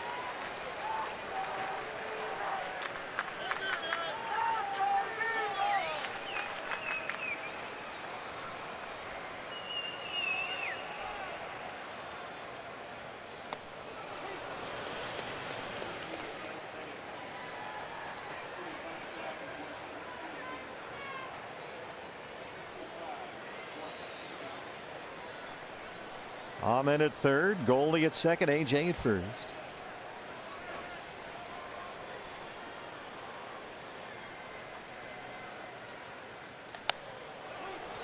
Oh, and 2.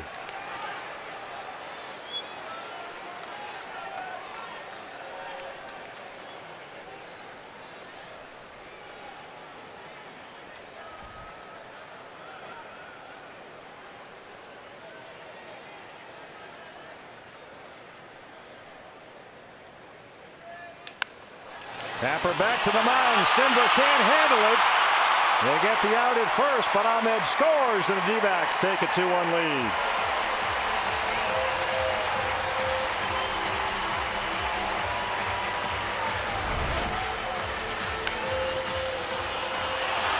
Simber just misplayed that ball badly. They had a potential of a 1-2-3 double play right there if he fields it cleanly, but boxes the ball off his left leg, gets far enough away for the run to score. Unfortunately, they do get Souza at first base. So with the bases loaded, it's been a hit batter and a Tapper back to the mound, but they get 2 runs in to take the lead. Second and third, 2 outs for Marte, who's 0 for 2.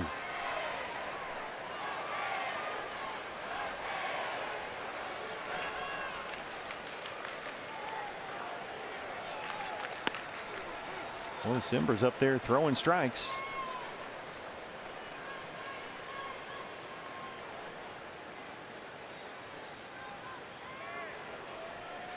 Goldie at third, AJ at second, 2 outs, 2 runs in.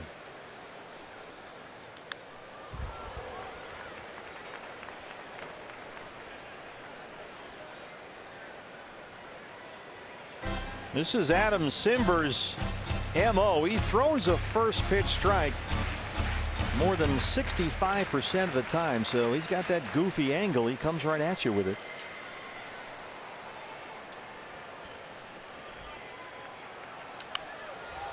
And that very unusual setup as he gets into his set position. The left foot is pointed back towards center field.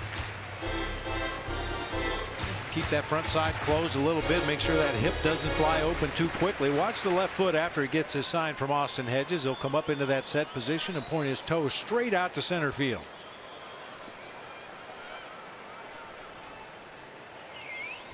Right at you. Goldie had wandered far off the bag down at third. Had to dive back in there. Hedges can really throw back there. 1-2.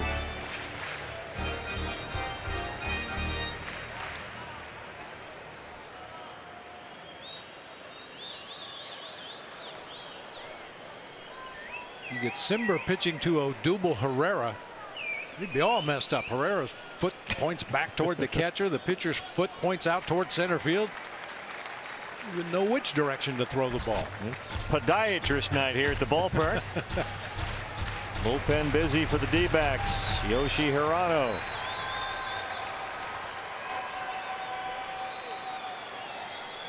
Single right here can tack on 2 big insurance runs. 2 balls and 2 strikes. It's full. Murphy on deck.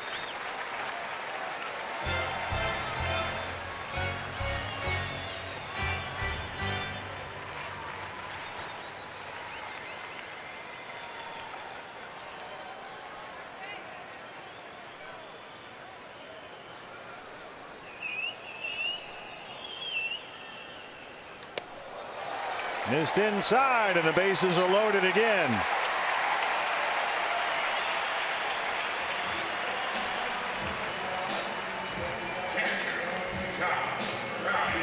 John Ryan tonight 0 for 2. He has struck out, grounded out.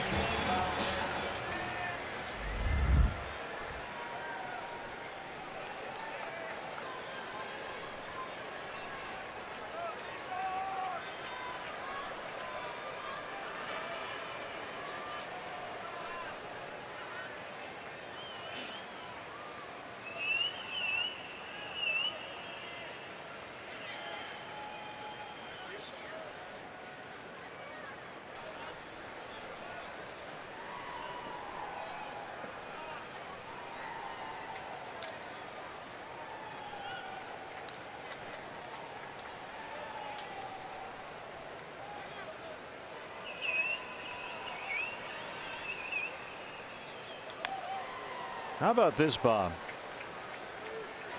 D-backs this season with the bases loaded have 7 hits. 12 times with the bases loaded they've had either a hit batter or a walk. And that's been the case again here tonight, trying to bust this thing wide open here with 2 outs. John Ryan Murphy down 0-1. 8th man to bat and the D-backs 6th. Look out.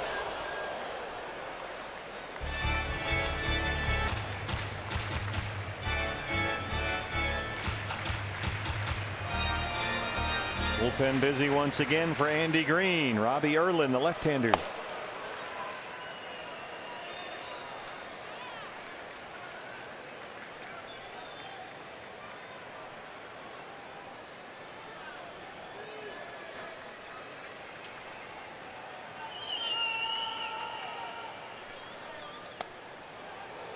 Ooh. Ought to break that time. 1-2.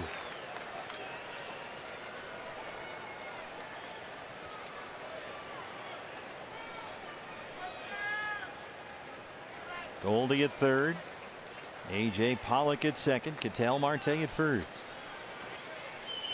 1-2 on John Ryan Murphy. Got him. D-backs leave him loaded, but they get 2. Take a 2-1 lead.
all on curveballs, and really only 2 of them were even in the strike zone. Once he got ahead in the count, he got the Padres hitter to chase that pitch in the dirt.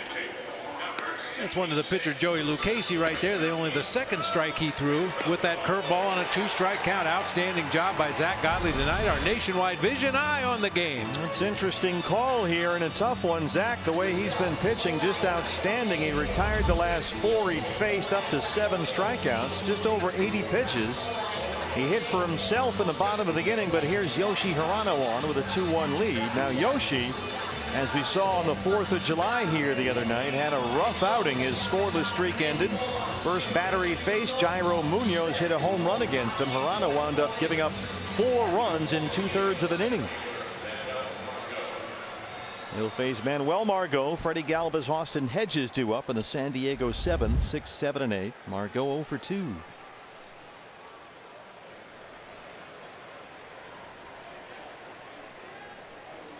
Very odd 6th inning there for the Diamondbacks. They had 2 hits, neither one of them drove in a run. Souza scored a run with a 1-3 ground out, and AJ got hit by a pitch to drive in the other run. Get him on, get him over, get him in. So we'll see if Yoshi here with a 1-run lead can bounce back after that Independence Day mess that ended his 26-game scoreless streak, a D-backs record. Don't forget Randall Delgado is back here today. Randall finally activated after his minor league rehab assignment. Good to have him back. The winning starts now. Wait, that's Dave Roberts saying, isn't it? I think we stole that from Dave Roberts. Let's use it in our favor. AJ in center. Well, I like where his head is at anyway.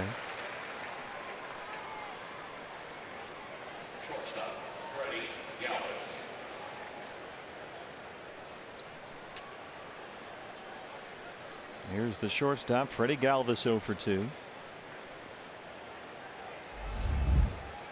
Randall Delgado back from the 60-day DL, so he is ready to go in the bullpen. Fernando Salas was designated for assignment today.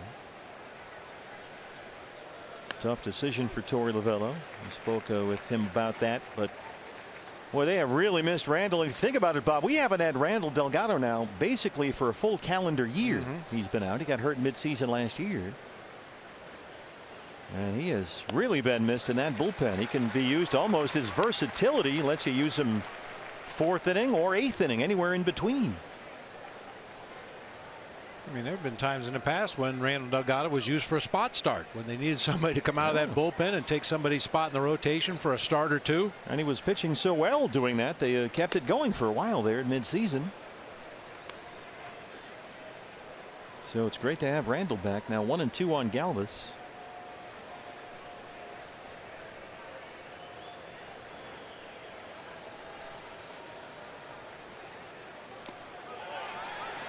He did not go, says Jeff Nelson. 2 balls, 2 strikes. Boy, Zach Godley, tremendously efficient. He really, for the first time in a long time, got into a rhythm. He threw 81 pitches in the ball game, but Zach pitches per inning. 12, 12, 15, 13, 15, 14, just one after another. And when he got in trouble, he generally got the big outs he needed. We talked about how last night was a step forward, certainly progress for Shelby Miller. This was a big jump forward for Zach Godley here tonight. Oh, absolutely.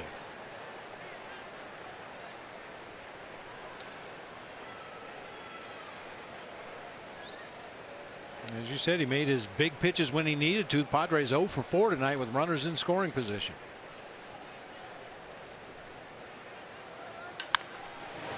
Tricky play. Marte just under the glove. He had to get way over there to get there. And Galvis has a 1-out single.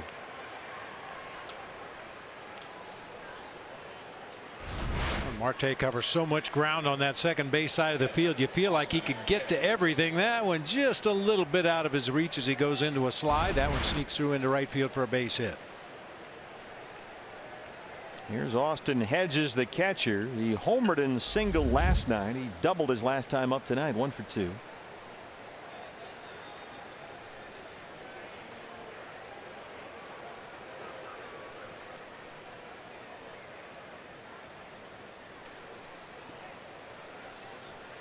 You saw that sign that John Ryan Murphy just made there with his right hand, alerting his infielders that Galvis over there might attempt a delayed steal.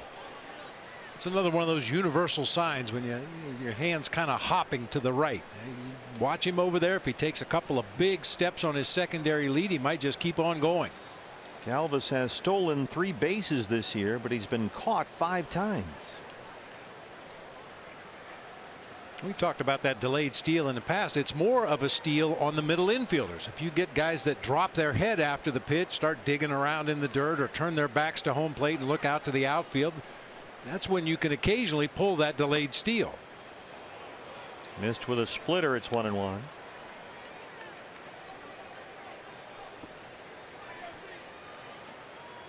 Robbie Hammock, quality control coach. And the Diamondbacks this season have only allowed 28 stolen bases. That's tied for the fewest in the National League with the Cardinals, Yadier Molina, and the Marlins, JT Realmuto.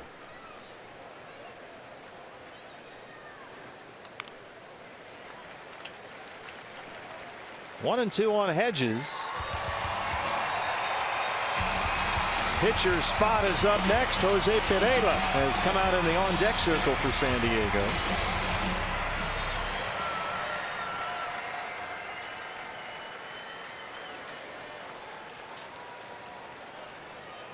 See if Yoshi can dial up some weak contact from Hedges, get a ground ball, and get out of here.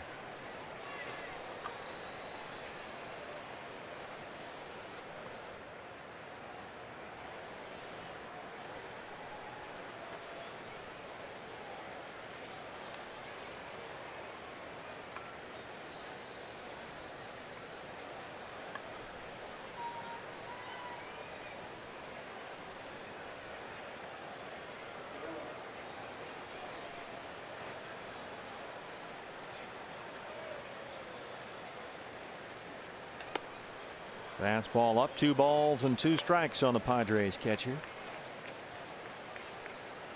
There's Pereira set to hit for the pitcher.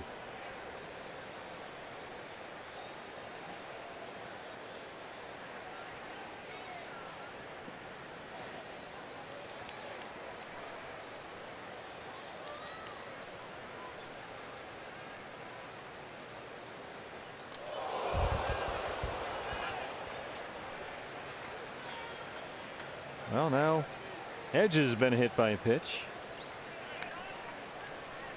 Pereira will go back to the dugout and we'll get a different pinch hitter. Here comes Will Myers. That one grazed the top of the helmet. Splitter that just got away from Yoshi that time. You rarely see him miss up with his splitter. He'll throw it in the dirt from time to time. He's usually around the bottom of the strike zone, but I don't think I've ever seen him throw one up and in like that. So now they have 2 runners on with 1 out. So Pereira goes back. Here comes Will Myers, who had a pair of hits last night, including a triple. He drove in 2 runs.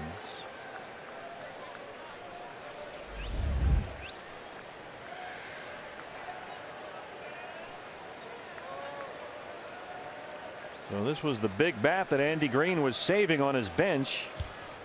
And here comes Mike Butcher and Kelvin Condo to have a word with Yoshihisa Hirano.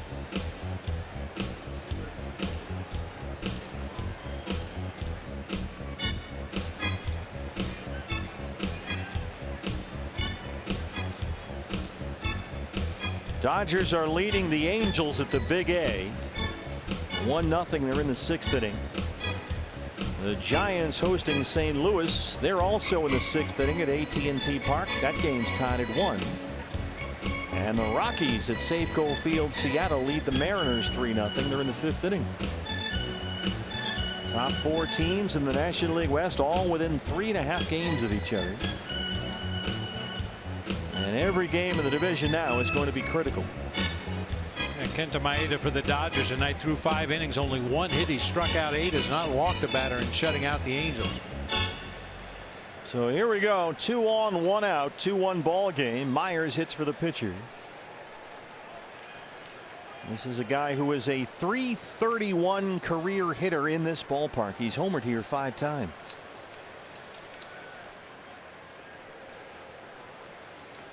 Galvis is the runner at second. Hedges the catcher at first.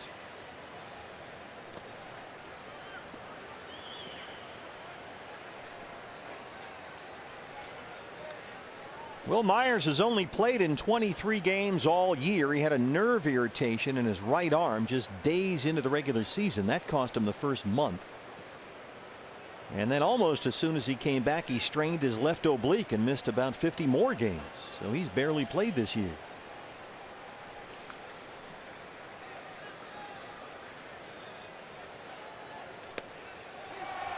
Oh. Low splitter, but Laz Diaz says strike one. Andrew Chafin starts to get loose in the Sanderson Ford bullpen. He might be getting ready for Hosmer. Well, you got a whole bunch of lefties coming up, actually. Jankowski, Asuaje, Hosmer. 3 in a row after this. That will trickle foul. 1-2.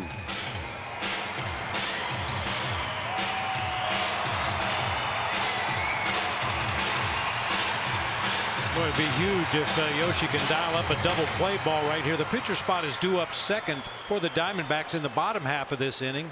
You could get through this one with Yoshi. You could pick your pinch hitter in that pitcher spot and then go to the lefty to start the 8th. Myers also a guy that strikes out a lot, always has. Second in the National League in strikeouts last year.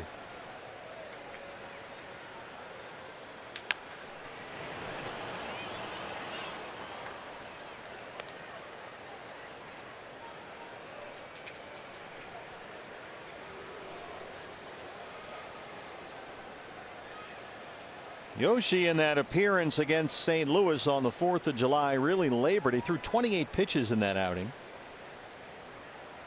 And here we are 2 days later. He's at 18 pitches ahead of Myers 1-2.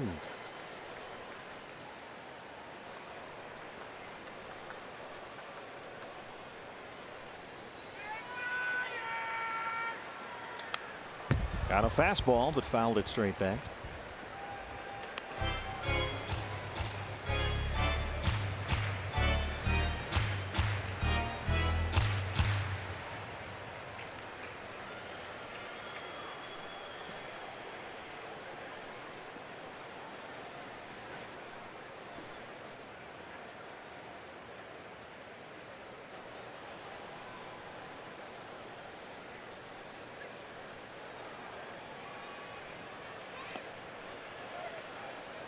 Two and two.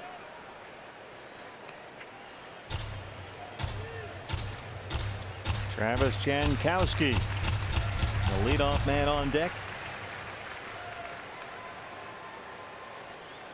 Left-hand batter, Chafin ready in the bullpen.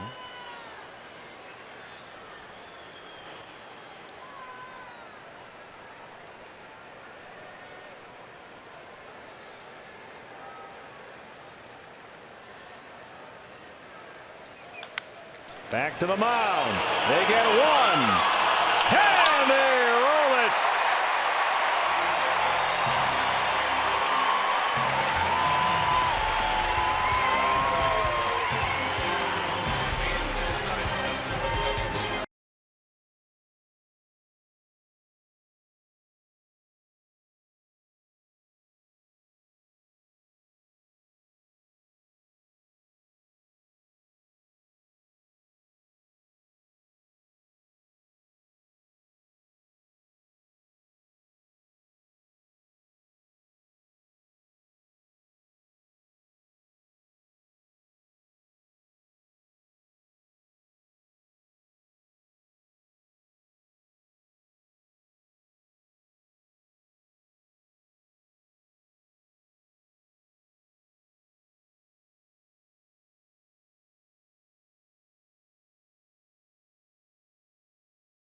He could roll a double play ball here. How about this for your Chaz Roberts air conditioning and plumbing cool play of the game? One hopper right back to the mound. Plenty of time for Ketel Marte out there at second base to clear that sliding runner, make a strong throw onto first. It took 7 pitches in that at bat to get to it, but a 1-4-3 double play bails the D-backs out of a tough situation.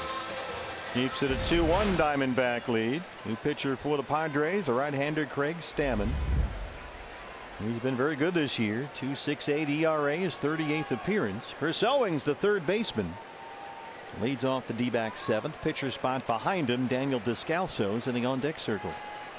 CO has twice swung at the first pitch and lined out to right. Breaking ball is a strike, 0-1. Archie Bradley will start to get it cranked up in the D-back bullpen.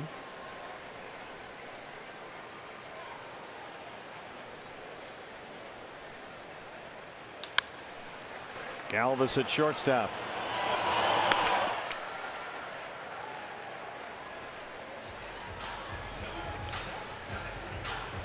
Now Chris Owings has seen 4 pitches total tonight. 2 line drives to right field on the first pitch in his first two at bats, and then a ground ball to short on the second pitch of his third at bat. Very aggressive tonight, starting at third against the left-hander. So they still have Lamb's bat on the bench if you want it, but they go to Descalso here. 254, 9 homers. There's Archie in the Sanderson Ford bullpen. They'll have Jankowski and Swahe Hosmer due up in the 8th inning, 1, 2, and 3. Daniel singled as a pinch hitter in the ball game last night. He is 8 for 19 this season as a pinch hitter.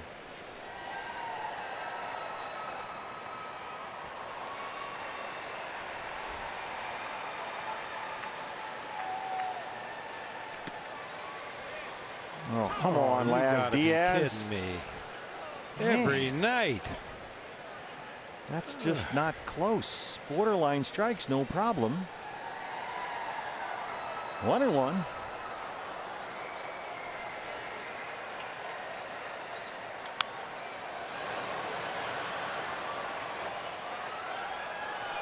Stammen's one of those guys that's sneaky good. He's just always effective. You never hear much about him. You know, no, Craig Stammen. Okay, well, you look at the numbers. Boy, he's just been really good.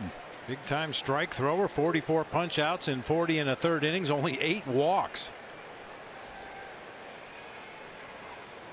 Daniel down, a ball and 2 strikes. Now you go back to the All-Star break last year. Craig Stammen has pitched scoreless baseball in 57 of his 68 appearances. Former Washington National.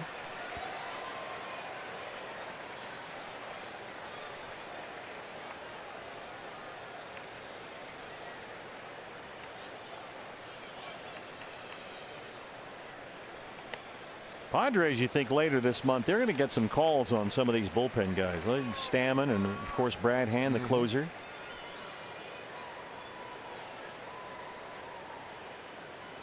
Strahm, the lefty, looked good last night.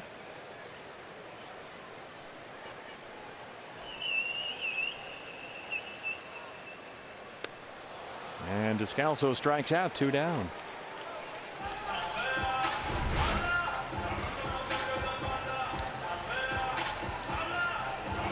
Here's David Peralta. David tonight has been hit by a pitch.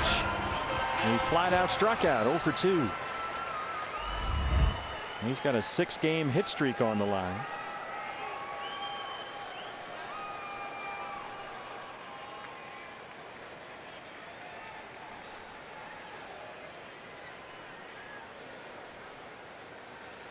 There's a history here.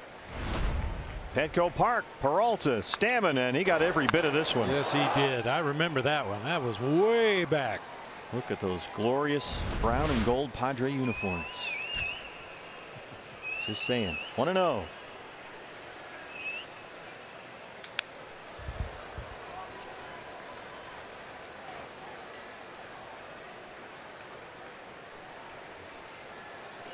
Dodgers now have a 2-0 lead at Angel Stadium. They're in the 6th inning. Giants have taken a 2-1 lead over the Cardinals at AT&T Park, also in the 6th.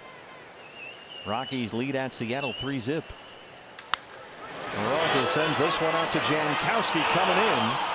And Stammen works a 1-2-3 inning. Time to bring in the beard as we head to the 8th.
Bobblehead to your collection coming up Saturday, July 21st. D-backs and Rockies here at Chase Field. The Jake Lamb bobble courtesy of Arizona Milk Producers. Get your tickets now at dbacks.com. On with a 2-1 lead. They bring in the beard. That's what the sign says. These guys are ready to watch Archie Bradley face the top of the Padre order. Jankowski, Asuaje, Hosmer 1, 2, and 3. Well, this is following Torey Lovullo's script as far as using the bullpen late in a ball game. We saw Yoshi Hirano in that 7th inning. Now Archie Bradley in the 8th, even though the first 3 hitters due up this inning for the Padres are left-handed. They had Chafin up earlier, but Hirano got that double play ball to win the 7th. Now Bradley starts the 8th. Jankowski has singled and walked. He's 1 for 2.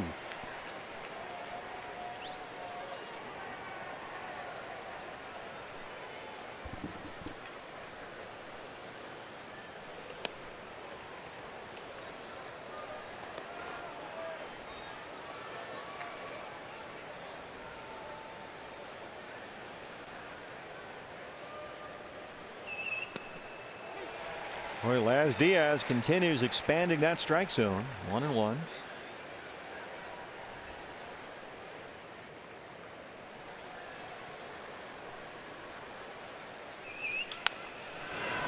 Tap to shortstop, Nick Ahmed.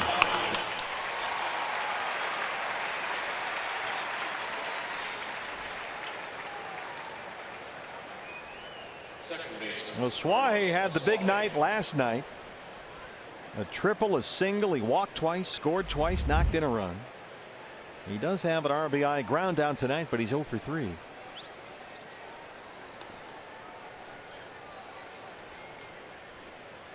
D-backs will overload the first base side against him. There are the numbers that support that. Another fastball off the plate. Another strike called by Laz Diaz. It's 0-1.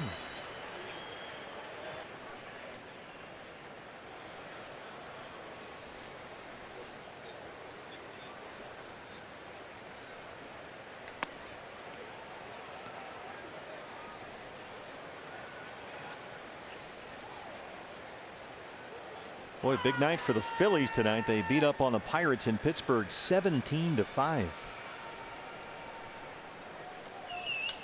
Phillies very much in the National League wild card discussion behind the Braves in the NL East.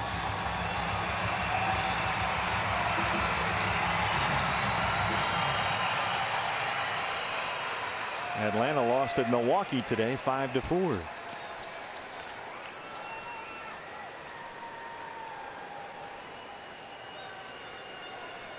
Archie Bradley ideally looking for his 23rd hold this season. That would be the most in the major leagues. Wow. Didn't get enough of it. Souza out there in right.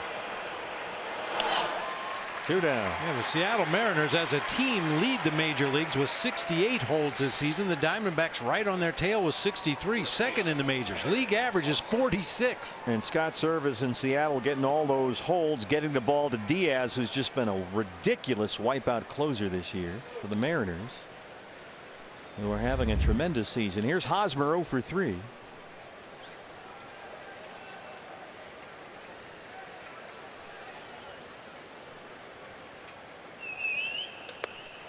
Chased a high fastball, 0-1.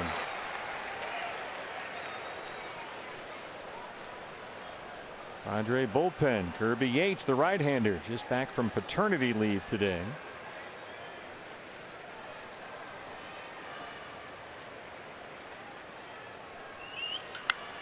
Fouled away. 0-2.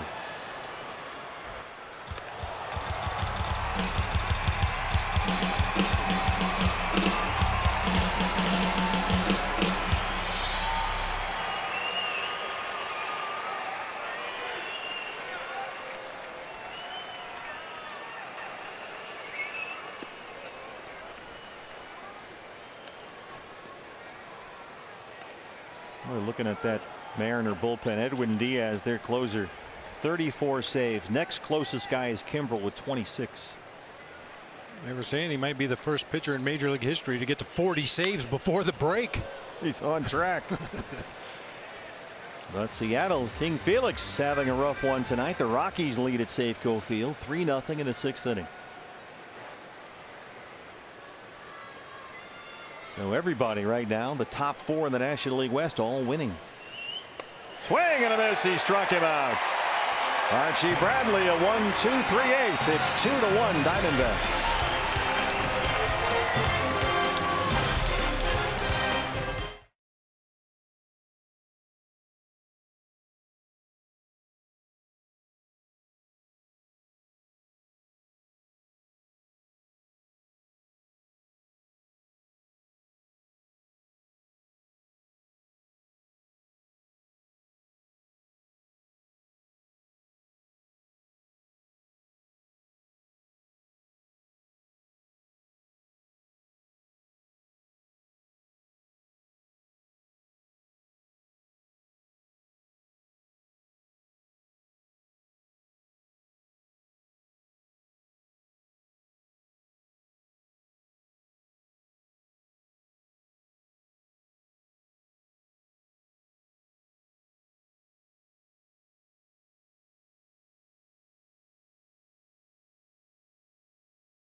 Post-game show. We know that success for the Diamondbacks is based on starting pitching like it is for a lot of teams, and they got that from Zach Godley. If I had a hat on right now, I would remove my hat to Zach Godley. Zach Godley did something tonight that he needed, the team needed. That was impressive. It certainly was. He also led off the inning where they scored with a walk. So. How about that? And they've been banging it around. They got hit by a pitch for a run scored and a tapper back to the box for a run scored. So, but this is Zach Godley's night thus far. All right, we'll talk about that in the post-game, guys. I need a hat. We'll get you one. Get Gracie a hat. You're right, Jody. If D-back can hang on, that would be win number 10 for Zach Godley. That would tie him with Max Scherzer for second most in the National League. Nick Ahmed leads off the bottom of the 8th. Craig Stammen back out there for the Padres.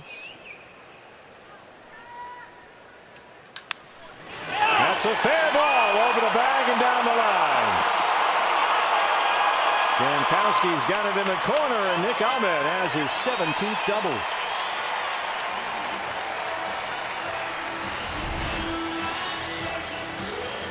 Stammen leaves a sinker right out over the heart of the plate. That's a pitch he wants to start in the middle and have it dive down and into a right-handed hitter, but he started it away and it tailed right back into Nick's happy zone. Ripped that double down into the left field corner. Nick tonight 2 for 4. He's hit safely now in 8 of his last 9 games. Goldie 2 hits tonight. He has doubled and singled 2 for 3.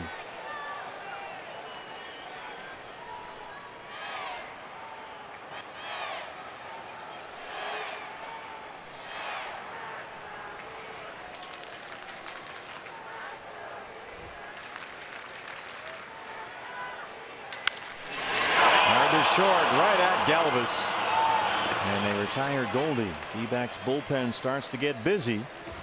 Be nice to tack on an insurance run. Brad Boxberger, the closer, is up in the Sanderson Ford bullpen. Padres in the 9th inning will have Renfroe, Villanueva, and Margot due up 4, 5, and 6. Here's AJ.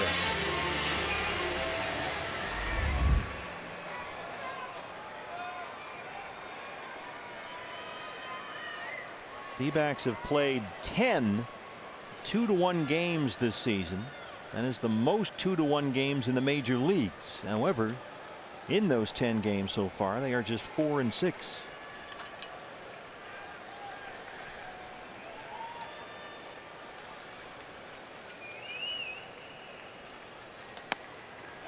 Fastball's a strike, 0-1. Rockies now lead at Seattle 5-0. They're in the 6th inning. Cardinals come back to tie the Giants 2-2 in the 7th in San Francisco. Dodgers lead the Angels 2-0, 6th inning in Anaheim.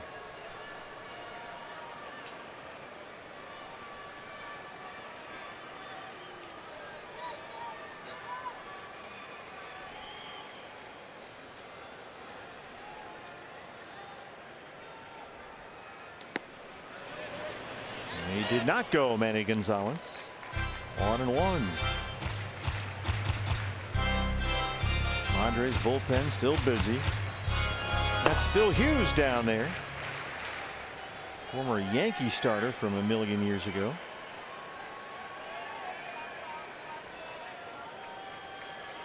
They had Kirby Yates up earlier in the ball game.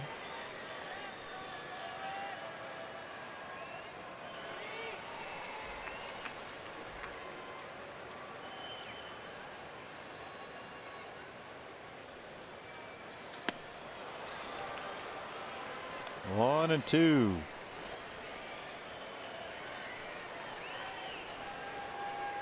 We've talked a lot about Shelby Miller and Robbie Ray coming back off the disabled list, and it might take them a while to get up to speed and be the people we expect them to be. The same thing goes for the hitters. I mean, you go out on a rehab assignment, you get 8 at bats, 10 at bats, whatever it might happen to be, but then you get at big league level, you're seeing good pitching every night, every at bat. And if your timing's off even a little bit, it's going to take a while until you get back into the swing of things. Yeah, Souza, who's on deck, he had a longer rehab run than AJ did. AJ only had a handful of rehab at bats in actual games. Souza had been at it a little bit longer. One thing that makes it a little bit easier for a position player is you can go down to the cage. You can take batting practice. The starting pitcher is not going to throw a lot of pitches between starts. Can't. Yeah. No. So a hitter, you know, even though maybe they say AJ is going to play 2 days and then sit one, the day that he sits, he's down in that cage banging hundreds of baseballs. And AJ's got that cage at his house, probably up all night doing that. The way he's wired. He kind of nagged himself back into the lineup, I think, a little early. Hoping to kickstart the offense. Down 1 and 2 right here. Trying to get Ahmed home from second with 1 out. That's a bouncer foul at third.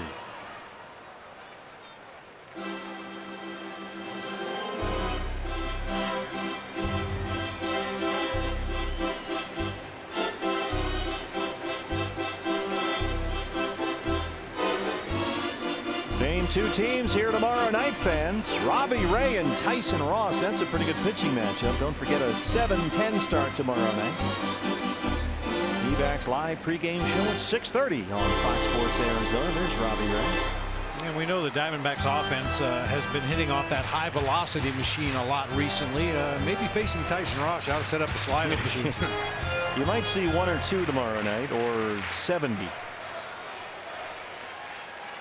Zach Greinke and Clayton Richard in the series and homestand finale Sunday.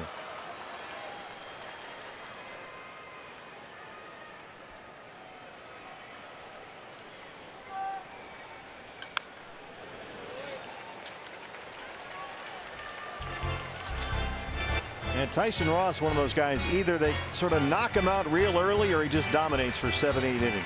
You can't touch him. We've seen a lot of him over the recent years.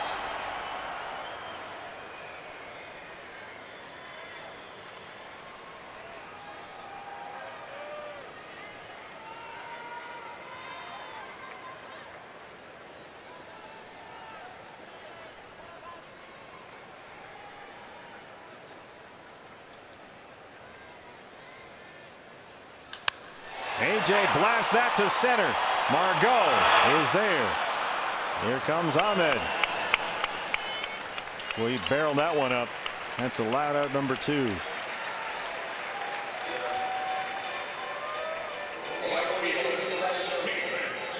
Well, here's a chance for Steven Souza Jr. Tap back to the mound with the bases loaded in the 6th that delivered a run. The difference in the ball game right now, in fact.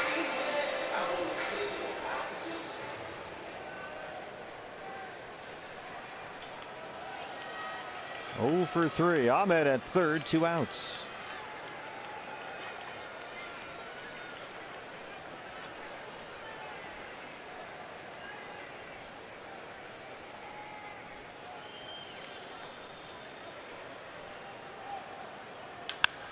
That one is through for a base hit. 3-1 D-backs. RBI single for Steven Souza Jr. Welcome back. Both the returnees with much better at-bats in this inning. A.J. Pollock drove one to deep center field for an out. And this time, Steven Souza with a hard topspin grounder that gets through that left side. Chasing home Nick Ahmed from third base. Well, Souza has driven in 2 of the 3 D-back runs tonight. Now it's a 2-run advantage for Boxberger. Here's Ketel Marte, who walked his last time up. He's 0 for 2.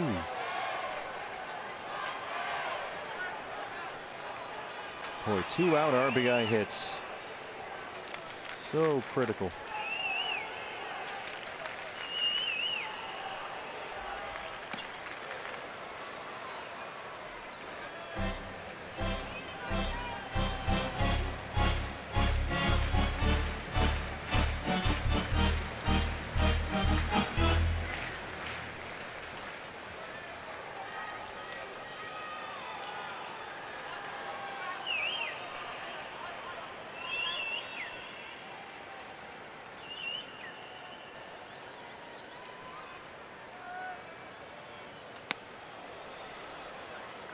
Are you going to wear a costume for Game of Thrones night tomorrow night? Still trying to decide. I've got an entire closet full of Game of Thrones wardrobe, so let me just surprise you. I think Vanessa's going to dress up as Khaleesi again. I'm not sure what Mike is going to do.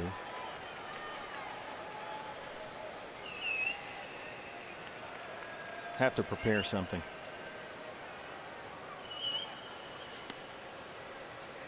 Winter is here. Look at you. Sure felt like winter outside today, didn't it? Oh, only 116.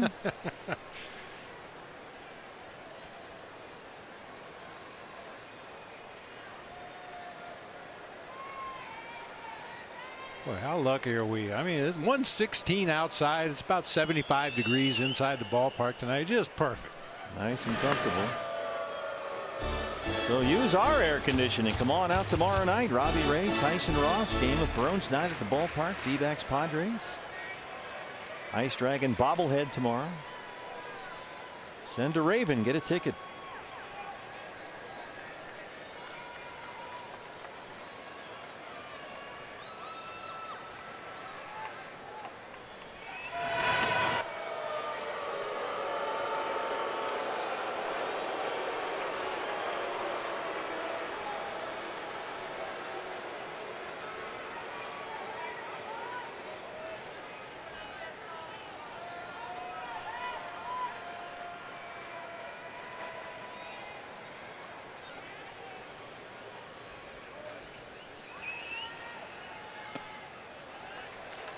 2 balls and 2 strikes on Ketel Marte.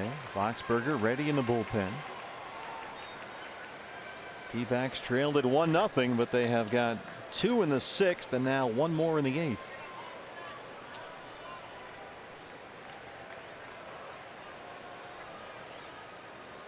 Zach Godley, as Gracie said a moment ago, just outstanding here tonight, looking for his 10th win. Toronto got out of a jam in the 7th inning with a double play ball. Archie Bradley, a 1-2-3/8, struck out Hosmer. And now Boxberger ready for the 9th.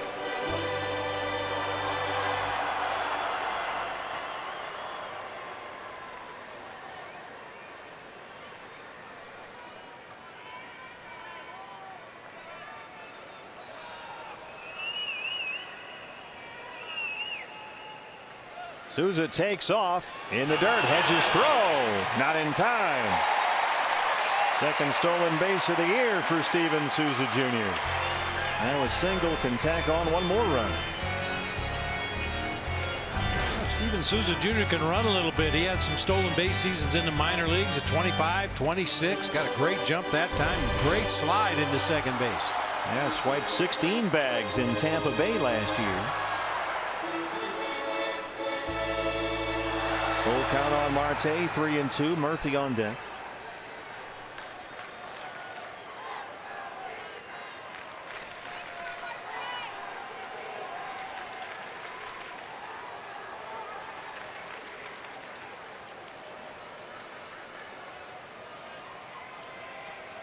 Stammen's thrown 29 pitches, 20 for strikes.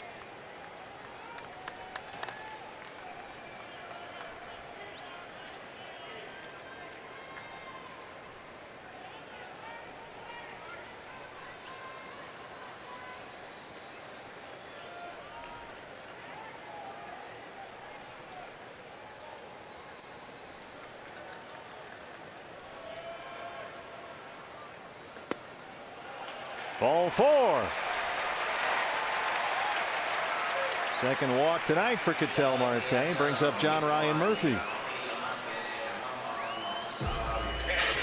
Murphy 0 for 3. Struck out twice.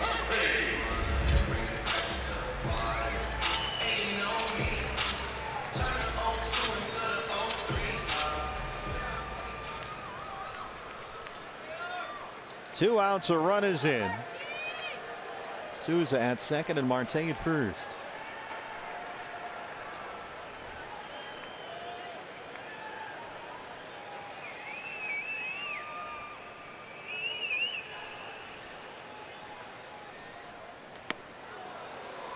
Good slider there on the first pitch, 0-1.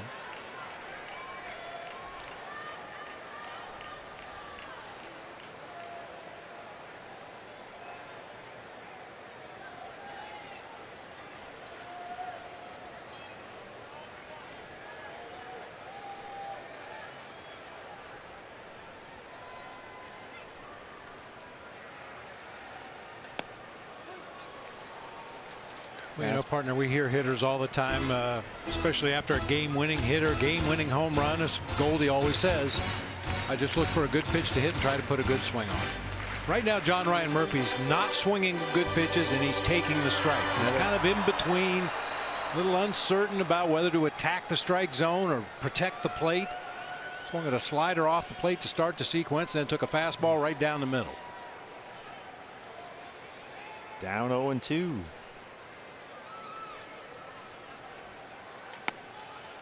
Good take there. That slider trying to lead him out of the strike zone. Stammen started a little farther away from John Ryan Murphy that time. Rockies have taken a 6-0 lead at Seattle. The Giants have taken a 3-2 lead over the Cardinals. Angels are on the board against the Dodgers. Dodgers still lead at 2-1. Being told that the Dodgers walked Mike Trout intentionally to load the bases, and then Kenta Maeda balked in a run. That's a shame.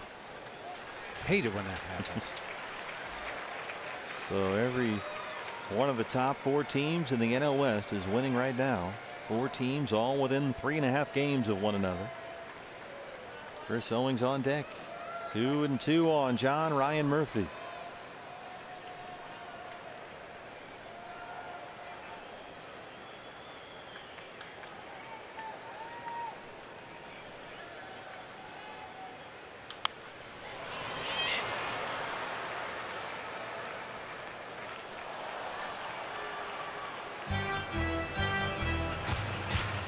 Bullpen busy again. Phil Hughes, the right-hander, has been ready for a while now. The lefty is Robbie Erlin.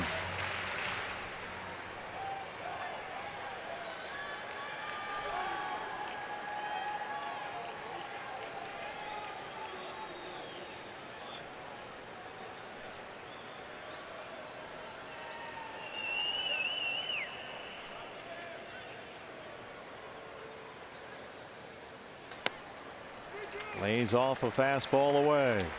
Full count, 3-2. Runners will get an early lead here. Souza from second, Marte from first. Stammen went full on Marte and walked him. Now it's 3-2 on Murphy.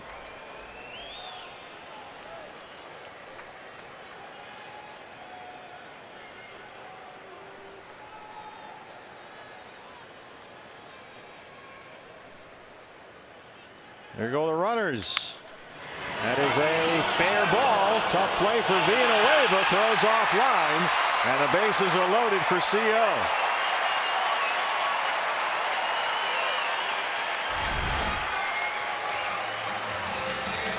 Villanueva takes several extra steps before unloading that ball across the diamond. The throw pulls Hosmer way off the bag.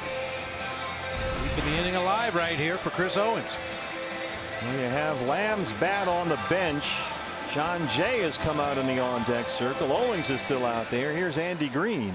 He's going to take the ball from Stammen. D-backs have the bases full. Back after this.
Outs, they have the bases full.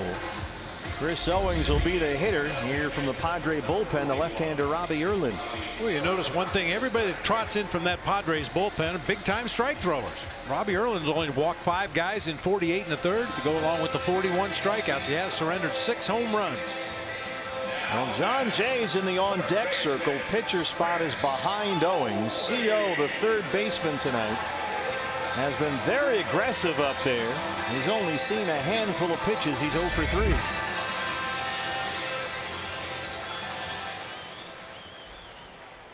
Twice he lined out hard to right on the first pitch of the at-bat against Lucchesi. Grounded out his last time up against Stammen. Bases full, 2 outs.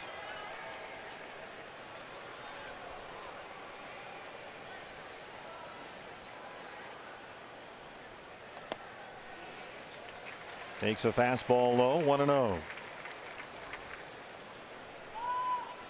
CO tonight made just his second ever start at third base. He's got Souza at third, Marte at second, Murphy at first.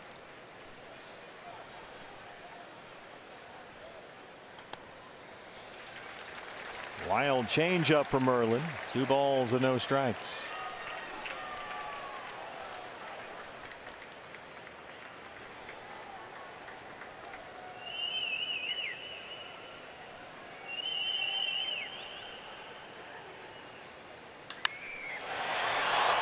Fly ball right center field. Manuel Margot. D-backs leave them loaded. They get one more for Boxberger. 3-1 as we hit the ninth.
Has knocked in 2 of them.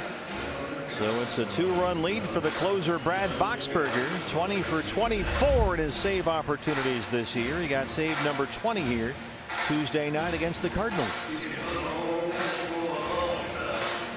He'll be facing the 4, 5, 6 hitters in the Padres lineup. Hunter Renfroe, Christian Villanueva, and Manuel Margot. Ideally a 1, 2, 3. Let's get on out of here. D-backs need a nice, clean, quick game tonight.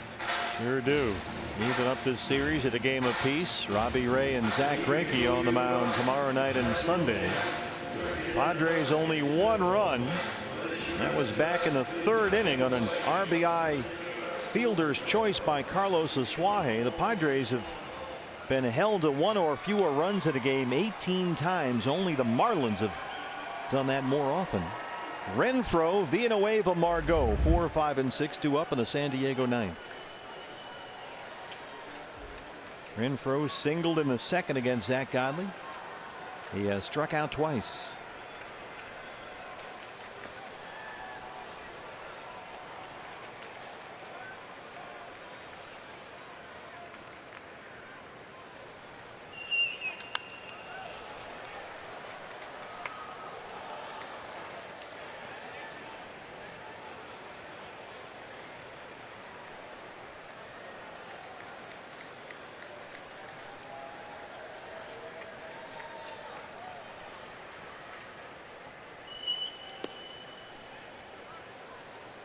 Change-ups low, 1-1.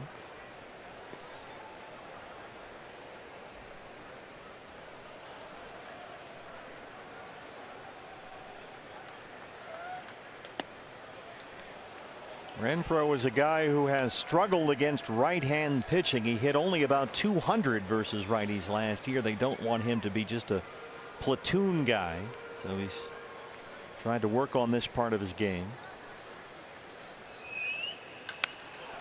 Launches one way up in the air. Peralta has room.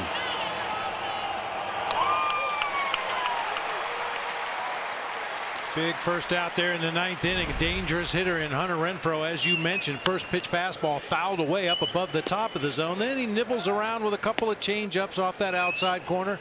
Comes back with a fastball in at 92 and gets a lazy fly ball to left. Our nationwide vision eye on the game. Well, here's another dangerous hitter. Villanueva leads the Padres with 17 home runs, 0 for 3 tonight. Change-ups a strike, 0-1.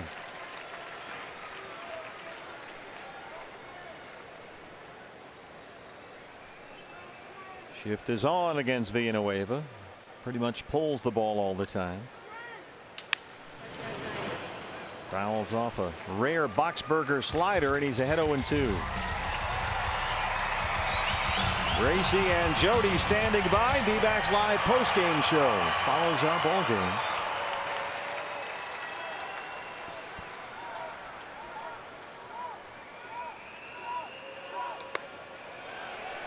He did not go, Manny Gonzalez. A ball and 2 strikes.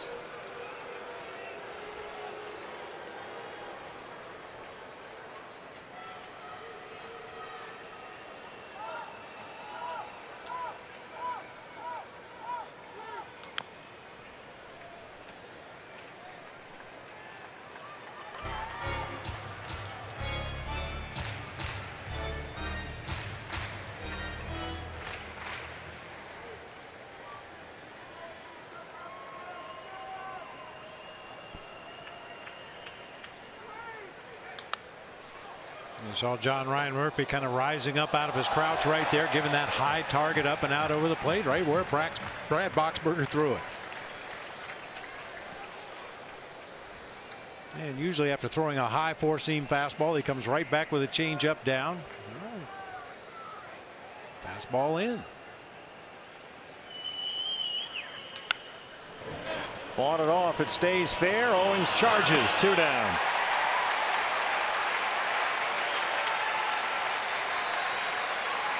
Manuel Margot, last man standing. Here's CO. Low to high. That's what infield instructors teach with the glove. Start low and come up on the ball rather than come up with your glove high and try to stab down at the ball. Nice job that time by CO. Margot, the center fielder, 0 for 3. Giants are winning. Rockies are winning. Dodgers are winning. Need a W here. 0-1.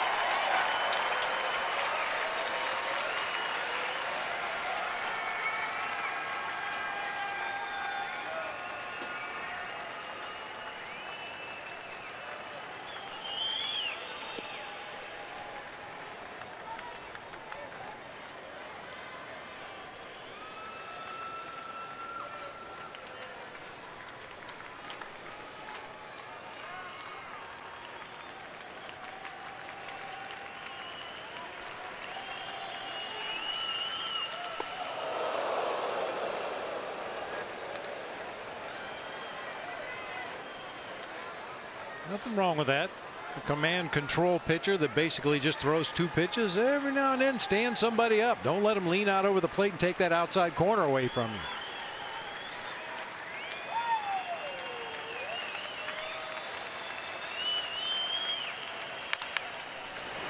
One more time for Chris Owings. Ball game. Boxberger save number 21, and the D-backs even the series of the game apiece. What a big night for Zach Godley. Boy, a lot to like from Zach Godley tonight. When the team needed him the most, he went out and pounded that strike zone with that cutter and sinker and curveball.